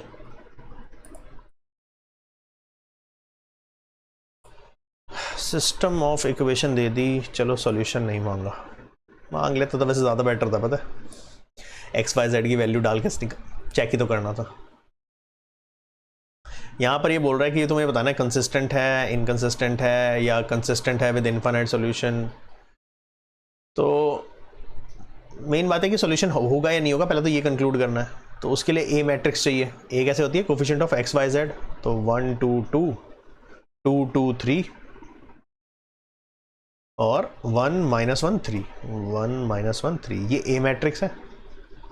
इसका डिटर्मिनेंट निकालो। अगर ये डिटर्मिनेंट गलती से 0 आ गया तो फिर सोल्यूशन नहीं है। इसकी फाइनाइट वैल्यू आ गई तो सोल्यूशन है। चलो पहले निकाल के देखते हैं इसको। एक काम करो, एक्सपैंड ही कर दो फर्स्ट रो के अबाउट। तो 1 × 6 + 9, ये हो गया 9, फिर -2 × आई होप डिटर्मिनेंट सबको खोलना आता होगा, ये नहीं बता रहा मैं अभी डिटर्मिनेंट कैसे खुलता है। ठीक है, -2 × 6 + 2 8, फिर +1 × 6 - 4 2। ठीक है, 9 - 16 + 2, डेफिनेटली 0 तो नहीं होने वाला, मुझे ये पता है 0 नहीं है। ए की फाइनाइट वैल्यू है, सॉल्यूशन आएगा चाहे कितना ही गंदा है, तो कंसिस्टेंट होगा विद यूनिक सॉल्यूशन। कंसिस्टेंट का मतलब होता है कि सॉल्यूशन आएगा। ठीक है, इनफाइनाइट नहीं आएगा। क्यों? क्योंकि ए की वैल्यू आ गई, वो मल्टीप्लाई वगैरह करके हो जाएगा सॉल्व। चलो डन है।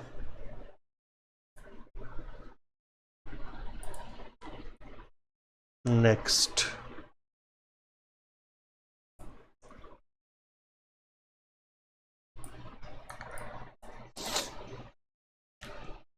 फंक्शन दिया हुआ है, तो करा क्वेश्चन लग रहा है मेरे को। 3/4 जैसा ना, देखा देखा लग रहा है। तुमसे बोल रहा है मैक्सिमम मिनिमम 0 5 -3। चलो मैक्सिमम मिनिमम है तो भाई डिफरेंशिएट तो करेंगे, f' निकालो। तो पावर नीचे आएगी तो ये हो जाएगा -3x³ -24x² -45x। 3 के मल्टीपल हैं, -3 कॉमन ही ले लो, -3x कॉमन ले लो। अंदर क्या बच गया? x² + 8x + 15, तो -3x, x + 3 x + 5 हो गया ये तो, है ना। 5 3 15 और 5 3 8 बस। तो तुम्हारे पास 3 पॉइंट है। x = एक तो 0 आ गया इसकी वजह से, एक इसकी वजह से -3, एक इसकी वजह से -5। अब -3 तीनों ही ऑप्शन दे रखे हैं, चेक करवाएगा। मतलब सिंगल डेरिवेटिव टेस्ट नहीं। अब क्या करेंगे इसके बाद? Double derivative test. f'(x) निकालो। तो इसको मत करना डिफरेंशिएट, इसी को करना। क्यों? क्योंकि इसे डिफरेंशिएट करोगे तो u/v/w में घुसना पड़ेगा। इसी को कर लो डिफरेंशिएट। कितना आ गया? -9x², हाँ 3 नीचे आ जाएगा, -9x² -48x -45। अब देखो x = पहले 0 चेक करते हैं कि x की वैल्यू जब 0 है तो f'(x) कितना आया? -45, विच इज़ लेस देन 0। क्या इंप्लाई करता है? लेस देन 0 पे मैक्सिमा और ग्रेटर देन 0 पे मिनिमा। x = 0 पे लोकल मैक्सिमा। सही है, पर पहला ही ऑप्शन, ये थोड़ा लकी रह गया तुम कि पहला ही ऑप्शन वर्क कर गया। नहीं तो तुम्हें x = -5, x = -3 तीनों चेक करने पड़ेंगे कंक्लूड करने के लिए। ठीक है, अच्छा 0 के अबाउट वैसे भी 2 ही ऑप्शन दिए थे तुम, देखो ऑप्शन नहीं बनाने आए इन्हें। जब 0 के अबाउट 2 ऑप्शन है, या तो 0 पे मैक्सिमम होगा या मिनिमम होगा। वैसे तो वो भी हो सकता है पॉइंट ऑफ इन्फ्लेक्शन, पर बहुत कम चांस है, क्योंकि f'' लिखते ही ये पता चल रहा है। तो आंसर इन दोनों में से लिखना पड़ेगा, या तो मैक्सिमम आएगा या मिनिमम आएगा। तो इन दोनों में से एक को ठीक होना जरूरी है। अब ये दोनों गलत ही होंगे इसका मतलब, वरना चेक तो कर ही लोगे तुम। ठीक है, वो कोई बात नहीं। ओहो, लंबा चला गया लेक्चर लग रहा है। कितनी देर होगी? अभी तो 40s पे पहुंचे हैं। बीच में क्वेश्चन थोड़े लेंदी आ गए ना, फिर मैं कॉन्सेप्ट भी समझाने लग गया।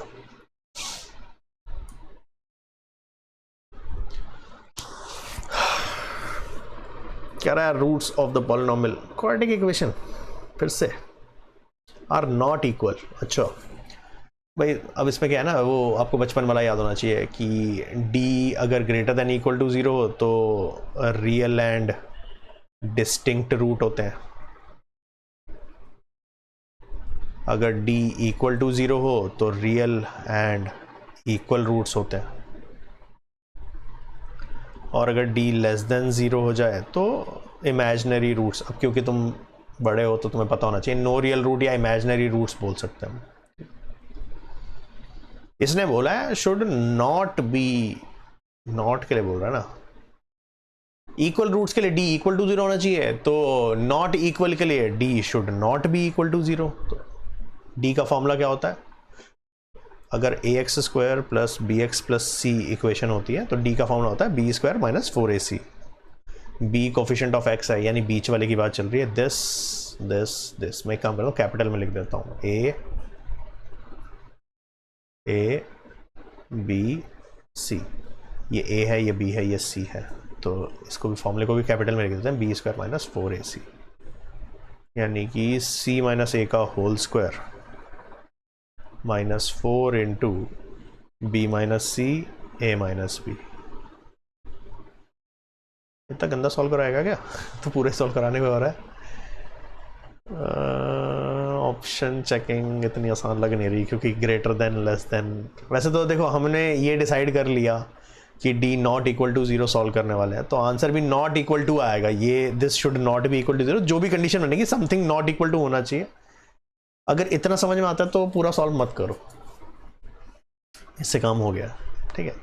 या तो एक और ऑप्शन होता ना ऐसा करके, उसमें c प्लस a की जगह माइनस देता तो कन्फ्यूजन होती है, हाँ कि दो ऑप्शन है फिर तो नहीं पता, लेकिन यहाँ पे इतने से क्वेश्चन सॉल्व हो गया कि d not equal to 0, condition में भी नॉट आना चाहिए, काम खत्म। अब लिख दिया तो सॉल्व कर ही लेते हैं, अलजेब्रा भी सीख लो थोड़ा। c माइनस a का होल स्क्वायर, तो खोल लेते हैं, c square a square minus 2ac minus 4 into, एक काम करो इसको b माइनस a लिख दो और यहाँ प्लस कर दो। फ़ायदा ये हो जाएगा कि 4 इंटू, इसको डायरेक्ट खोल सकते हो वो प्रॉपर्टी से, बी स्क्वायर माइनस ए प्लस सी बी इंटू ए सी, वो एक्स प्लस ए एक्स प्लस बी करके एक प्रॉपर्टी होती है, उससे खोला है मैंने, नहीं तो तुम नॉर्मल मल्टीप्लाई से खोल लेना, तो तुम्हारे ऊपर है। तो ये जाएगा c square minus 2ac minus 4b square, इसको सब सॉल्व करेंगे तो माइनस 4ab माइनस 4bc,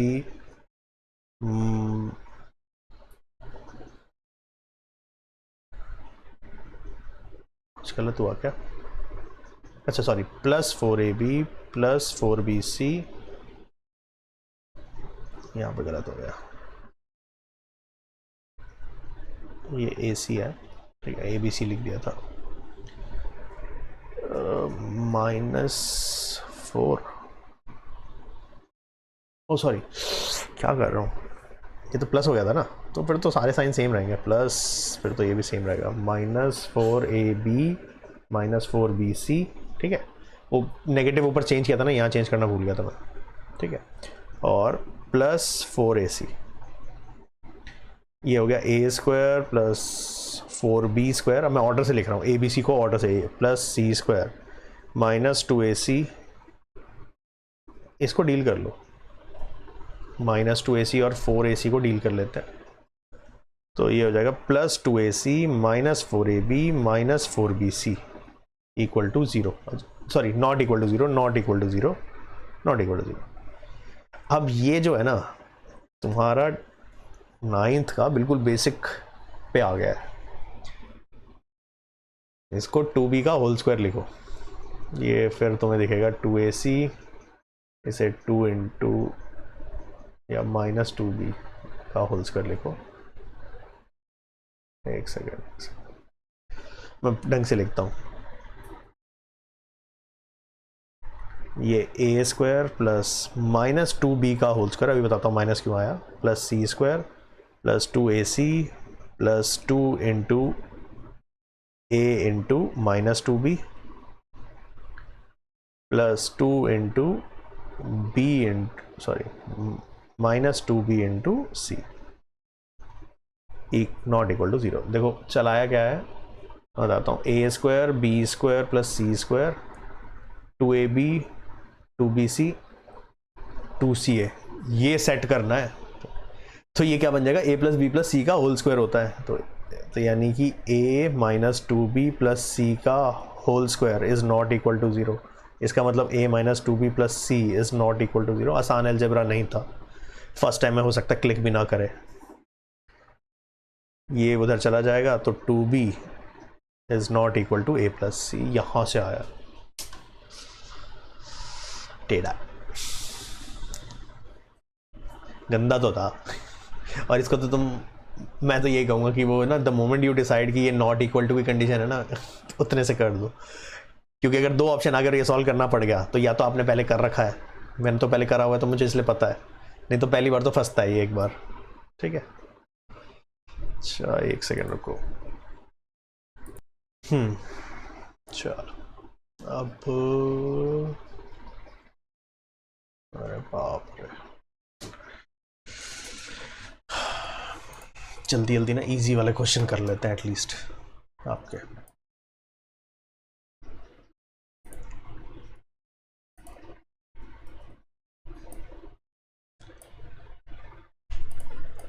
कह रहा है ABC सिमेट्रिक मैट्रिक्स है, तो कह रहा है ABC BCA सॉरी CBA, ये क्या होगी? इसको कुछ X मैट्रिक्स मान लो, तो X का ट्रांसपोज यानी कि ABC माइनस CBA, इसका ट्रांसपोज यानी कि प्लस माइनस पे डायरेक्ट स्प्लिट हो जाता है, तो ABC माइनस CBA का ट्रांसपोज। अब एक इम्पॉर्टेंट वाली प्रॉपर्टी होती है कि AB का जो ट्रांसपोज होता है that is B transpose A transpose. ऐसे मतलब जो ब्रेक होता है ना मल्टीप्लिकेशन में, तो ऑर्डर चेंज कर देते हैं, तो यहाँ पर ऑर्डर चेंज करो, C transpose B transpose A transpose, minus इसको ऑर्डर चेंज करो, A transpose B transpose C transpose. क्योंकि सिमेट्रिक है तो A ट्रांसपोज A के बराबर है, B transpose B C transpose C, तो ये सारे equal CBA minus ABC which is nothing but, अगर ध्यान से देखो इसको मैंने बोला था कि X मैट्रिक्स मान लो, तो ये माइनस X मैट्रिक्स नहीं लिखी हुई, उसका जस्ट नेगेटिव है, और क्योंकि ये नेगेटिव आ गया तो ये क्या है? Skew symmetric. क्योंकि स्क्यू सिमेट्रिक की कंडीशन क्या होती है कि A transpose should be minus A, it implies skew symmetric. अगर A ट्रांसपोज A के बराबर हो जाए तो सिमेट्रिक। ठीक है, चलो नेक्स्ट करते हैं।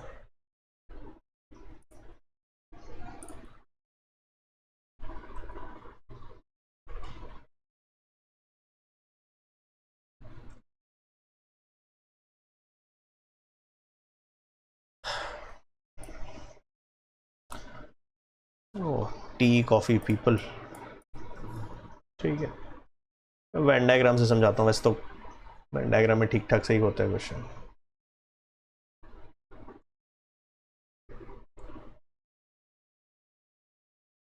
कह रहा है 59 पीपल हैं जो टी पीते हैं, कॉफ़ी वाले 33 हैं, और बोथ यानी कि ये वाला रीजन बोथ वाले 17 है, और कह रहा है टोटल 95 पीपल है, तो कितने हैं जो ना टी पीते हैं ना कॉफ़ी पीते हैं, नाइदर टी नॉर कॉफ़ी। ऐसे क्वेश्चन तो ठीक है, सबसे स्टैंडर्ड ही होते हैं ये वाले। तो कैसे निकालोगे? सबसे पहले तुम्हें नॉट वाला रीजन मतलब नाइदर टी नॉर कॉफ़ी, मतलब ये वाले रीजन की बारे में बात कर रहा है। ठीक है, इज आस्किंग फॉर यहाँ पे कितने लोग हैं, तो उसके लिए पहले ना एक ये बाउंड्री निकाल लो। ये बाउंड्री क्या रिप्रेजेंट करती है? यूनियन रिप्रेजेंट करती है, टी यूनियन कॉफ़ी। तो टी यूनियन कॉफ़ी कैसे बनेगा? T plus coffee minus T intersection coffee. कितने हैं? टी वाले हैं 59, कॉफ़ी वाले 33 माइनस 17, कितना हो गया? 9 3 12 5 3 8 92 माइनस 17 विच इज़ 85 75। तो 75 लोग हैं इसके अंदर, इस रीजन के अंदर टोटल 75 लोग हैं। ठीक है, पूरा बॉक्स के अंदर 95 है, कॉमन सेंस से कर लो। बॉक्स में 95 है, इस येलो रीजन के अंदर 75 है। ठीक है, 95 75 सब्ट्रैक्ट कर दो, यहाँ पे 20 लोग होने चाहिए ना, तो कॉमन सी बात है, इसके लिए क्या मैं फॉर्मूला दूँ? ठीक है, अगर ये x है तो मैं ऐसे बोल सकता हूँ कि 75 लोग अंदर हैं plus x should be total box के अंदर 95 पीपल है, तो x 20 आ गया। बस ऐसे कर लो।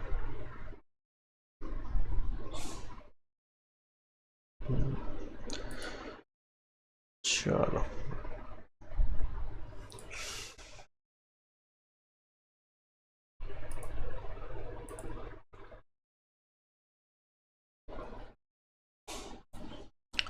ऑर्डर और डिग्री, ठीक। ऑर्डर एंड डिग्री निकालने के लिए जो भी इक्वेशन गिवन होनी चाहिए उसमें कोई भी रेडिकल नहीं होना चाहिए, मतलब स्क्वायर रूट वगैरह नहीं होने चाहिए। हैं तो क्या करें, तो स्क्वायरिंग करो, इसको करो स्क्वायर, इसको करो स्क्वायर, क्या बन गया, एक बना d y by d x, एक बना डी क्यूब, अब वो अंदर वाले को कुछ नहीं हुआ अभी, d cube y by d x cube is equal to 5। क्या अभी भी रेडिकल है, हाँ है, अभी भी स्क्वायरिंग करनी पड़ेगी, फिर से स्क्वायर करो दोनों को, या ऐसे करो, इसका भी स्क्वायर करो, इसका भी स्क्वायर करो, तो अब बनेगा d y by d x का डी बाई डी एक्स का होल बन जाएगा, स्क्वायर से स्क्वायर रूट कैंसिल हो जाएगा, तो ये खाली बनेगा d cube y by d x cube is equal to 25।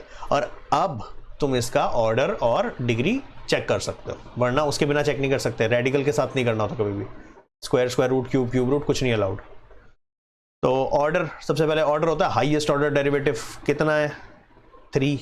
सबसे ज़्यादा बार डिफरेंशिएशन वाली टर्म कौन सी लिखी हुई है, मतलब यस ऑर्डर तो ये होता है ना कि single order derivative d y by d x है, या double order second order derivative d square y by d x square है, या उससे ऊपर का है। तो हाईएस्ट ऑर्डर कौन सा है, तो पावर 3 वाला है, पावर 3 कह रहा हूँ sorry, d cube y by d x cube है, थर्ड ऑर्डर डेरिवेटिव है।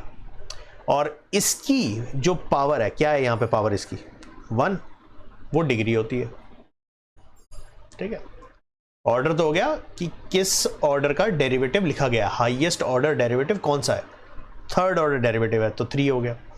और डिग्री क्या होती है, उसकी हाईएस्ट पावर कितनी है, उसकी पावर कितनी है, कुछ नहीं है, मतलब यहाँ पे तो 1 दिख रहा है।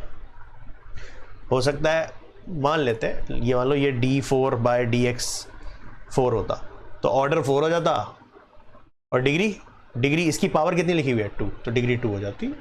तो एक हाइपोथेटिकल क्वेश्चन वैसे बता दिया मैंने, ठीक है। चलो नेक्स्ट,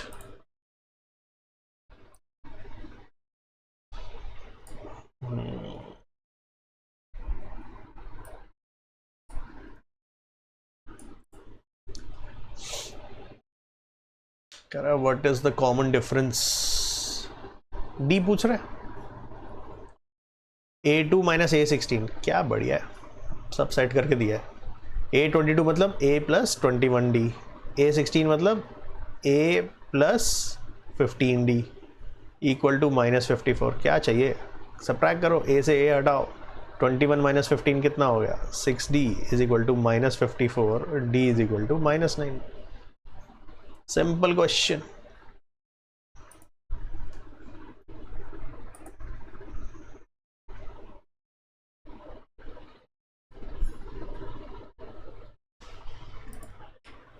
चलो कहाँ तक पहुँच गए, होने वाला है, थोड़े से रह गए, थोड़े से पेशेंस, और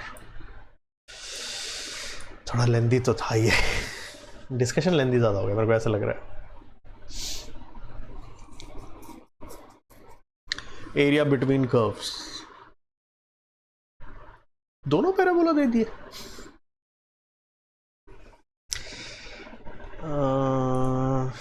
क्या सोच के दिए इसने, दोनों पैराबोला, इतने कैलकुलेशन करवाएगा।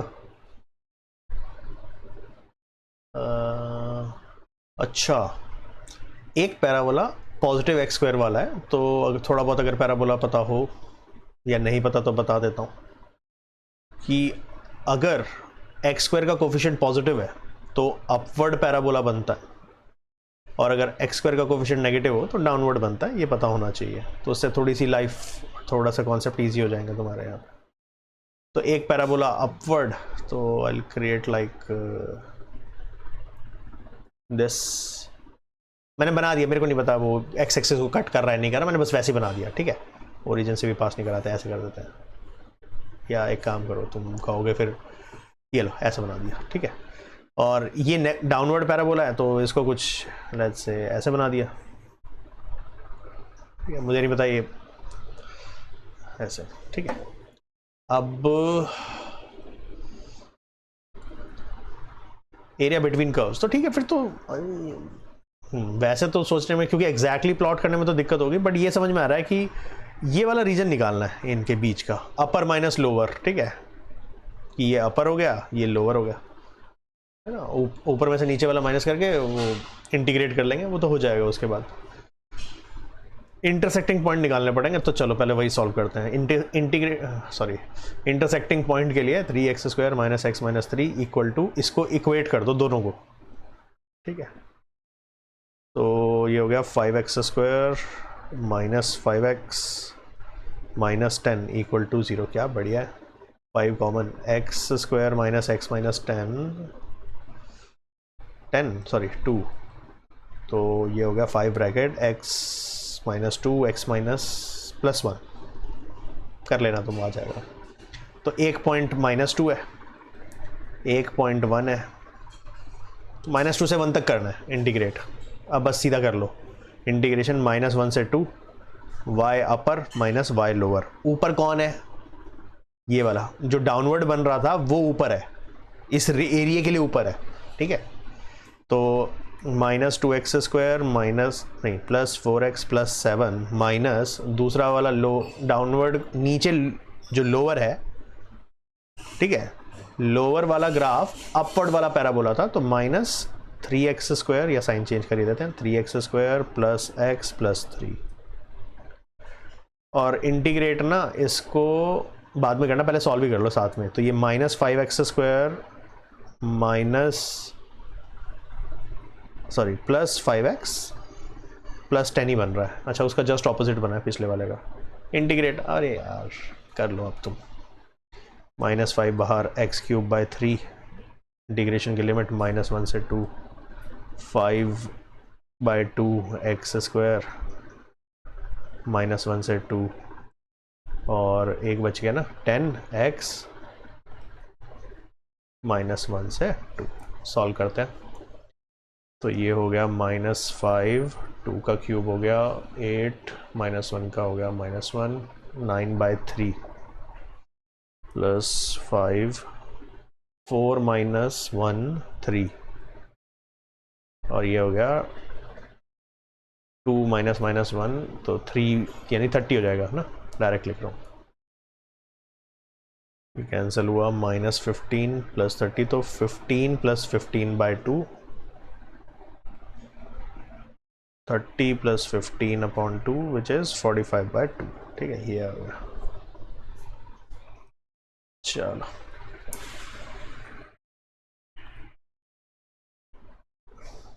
ठीक है, इसमें अपवर्ड डाउनवर्ड वाला कॉन्सेप्ट पता होना ज़रूरी है, नहीं तो तुम कोई प्लॉट करने जाए एग्जैक्टली इसको कि हाँ भाई एक्स एक्सिस को कहाँ कट कर रहा है, कहाँ नहीं कट कर रहा, उससे कोई मतलब नहीं है। यहाँ पे मैंने तो वैसे यहाँ पे एक्स एक्सिस के दोनों को कट करा दिया, हो सकता है ना कट कर रहा हो, कोई एक कट कर रहा हो, मुझे क्या मतलब कट कर रहा है नहीं कर रहा, मेरे को तो दोनों के बीच का निकालना है ना एरिया, तो मेरे को तो बस इंटरसेक्टिंग पॉइंट से ज़्यादा मतलब है, ठीक है। 45/2 ही है आंसर, ठीक है। चलो, ओहो, अरे बाप रे, लास्ट क्वेश्चन भी LPP, वो पूरी कंस्ट्रेंट लिख दी, सॉल्व करेंगे हम।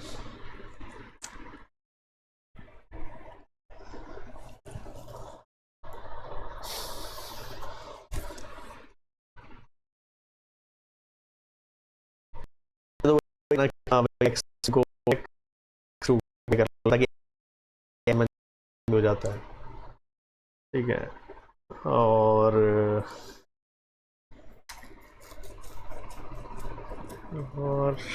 क्या कर सकते हैं,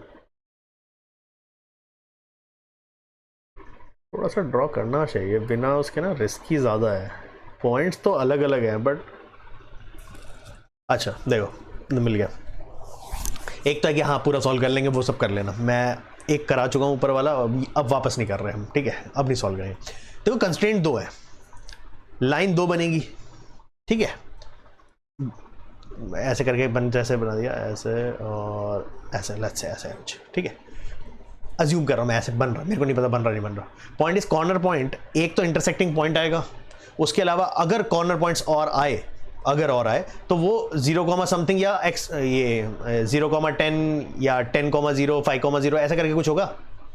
तुम एक भी ऑप्शन देखो, किसी में भी 0 वाले पॉइंट्स ही नहीं है। इसका मतलब जो इंटरसेक्टिंग पॉइंट है वही ऑप्टिमल सॉल्यूशन दे रहा है, उसी पे मैक्सिमम मिनिमा जो भी है वो अकर हो रहा है। तो क्यों ना सब कुछ छोड़ के सिर्फ इंटरसेक्टिंग पॉइंट ही निकाले, क्योंकि इंटरसेक्टिंग पॉइंट भी अलग अलग दिए हुए हैं। नहीं तो पूरा क्वेश्चन सॉल्व करने में तो फिर वही पूरी मेहनत लगेगी। अभी ऊपर जाके देखता हूँ उसमें भी जरूरत थी क्या वैसे। हाँ उसमें थी, उसमें क्योंकि ना एक सोल्यूशन दिया हुआ था, 2 सोल्यूशन दिए थे, और ये भी दिया था कि मल्टीपल सोल्यूशन भी है, तो इसलिए प्रॉब्लम थी। यहाँ पर ऐसा कुछ नहीं है, यहाँ पर 3 अलग अलग हैं और कंस्ट्रेंट सिर्फ 2 हैं। 2 कंस्ट्रेंट से एक इंटरसेक्टिंग पॉइंट ही आएगा, बाकी जो 2 कॉर्नर पॉइंट्स हैं वो 0, समथिंग या x, मतलब सॉरी 0, समथिंग या समथिंग, 0 होना चाहिए। ठीक है, तो बस अब इसको x y में लिख रहे थे। x + 2y = 40, 4x + 3y = 120। इसको 4 से मल्टीप्लाई कर लो तो 4 8 160, सब्ट्रैक्ट कर लो तो 8 5y = 40y 8 आना चाहिए, यानी x to 8 आना चाहिए। 2 ऑप्शन है तो ठीक है, चलो कोई नहीं, ये तो रिजेक्ट हुए। अब x ही निकाल लो आई थिंक इसमें से। इक्वेशन जो ओरिजिनल वाली थी वो थी x + 2y = 40, तो यहाँ पे डाल दो 8, तो x कितना आ गया 40 - 16, x is 24, ख़त्म 24। थैंक गॉड एक में ही है, बस सॉल्व नहीं करना, छोड़ दो। जिसको करना हो कर लेना अपने आप, ठीक है, मतलब वो ऑप्टिमल कॉर्नर पॉइंट्स वगैरह प्लॉटिंग कर लेना तुम, मैं नहीं कर रहा। अब लास्ट क्वेश्चन है वैसे भी, मतलब ये ऑल्टरनेट ढूंढने चाहिए तुम्हें before actually solving the question. तुम्हें ये देखना चाहिए क्या ऑप्शन से प्ले कर सकते हैं, क्या बिना कुछ सॉल्व करे वैल्यूज डाल के सॉल्व कर सकते हैं, ये जरूर देखा करो। एमसीक्यू का तो पॉइंट ही यही है, फायदा उठाओ ना। चलो डन है, बस फिर हो गया, बस लेंथी डिस्कशन। ठीक है, so always look for the alternate approach. ठीक है, कन्वेंशनल अप्रोच तो है ही है। आई होप समझ में आ गया होगा, जिसको नहीं आया वो प्रॉपर सॉल्व करके देख लेना, यही आएगा। ठीक है, that's it for this session, next class में मिलते हैं। Good day, bye.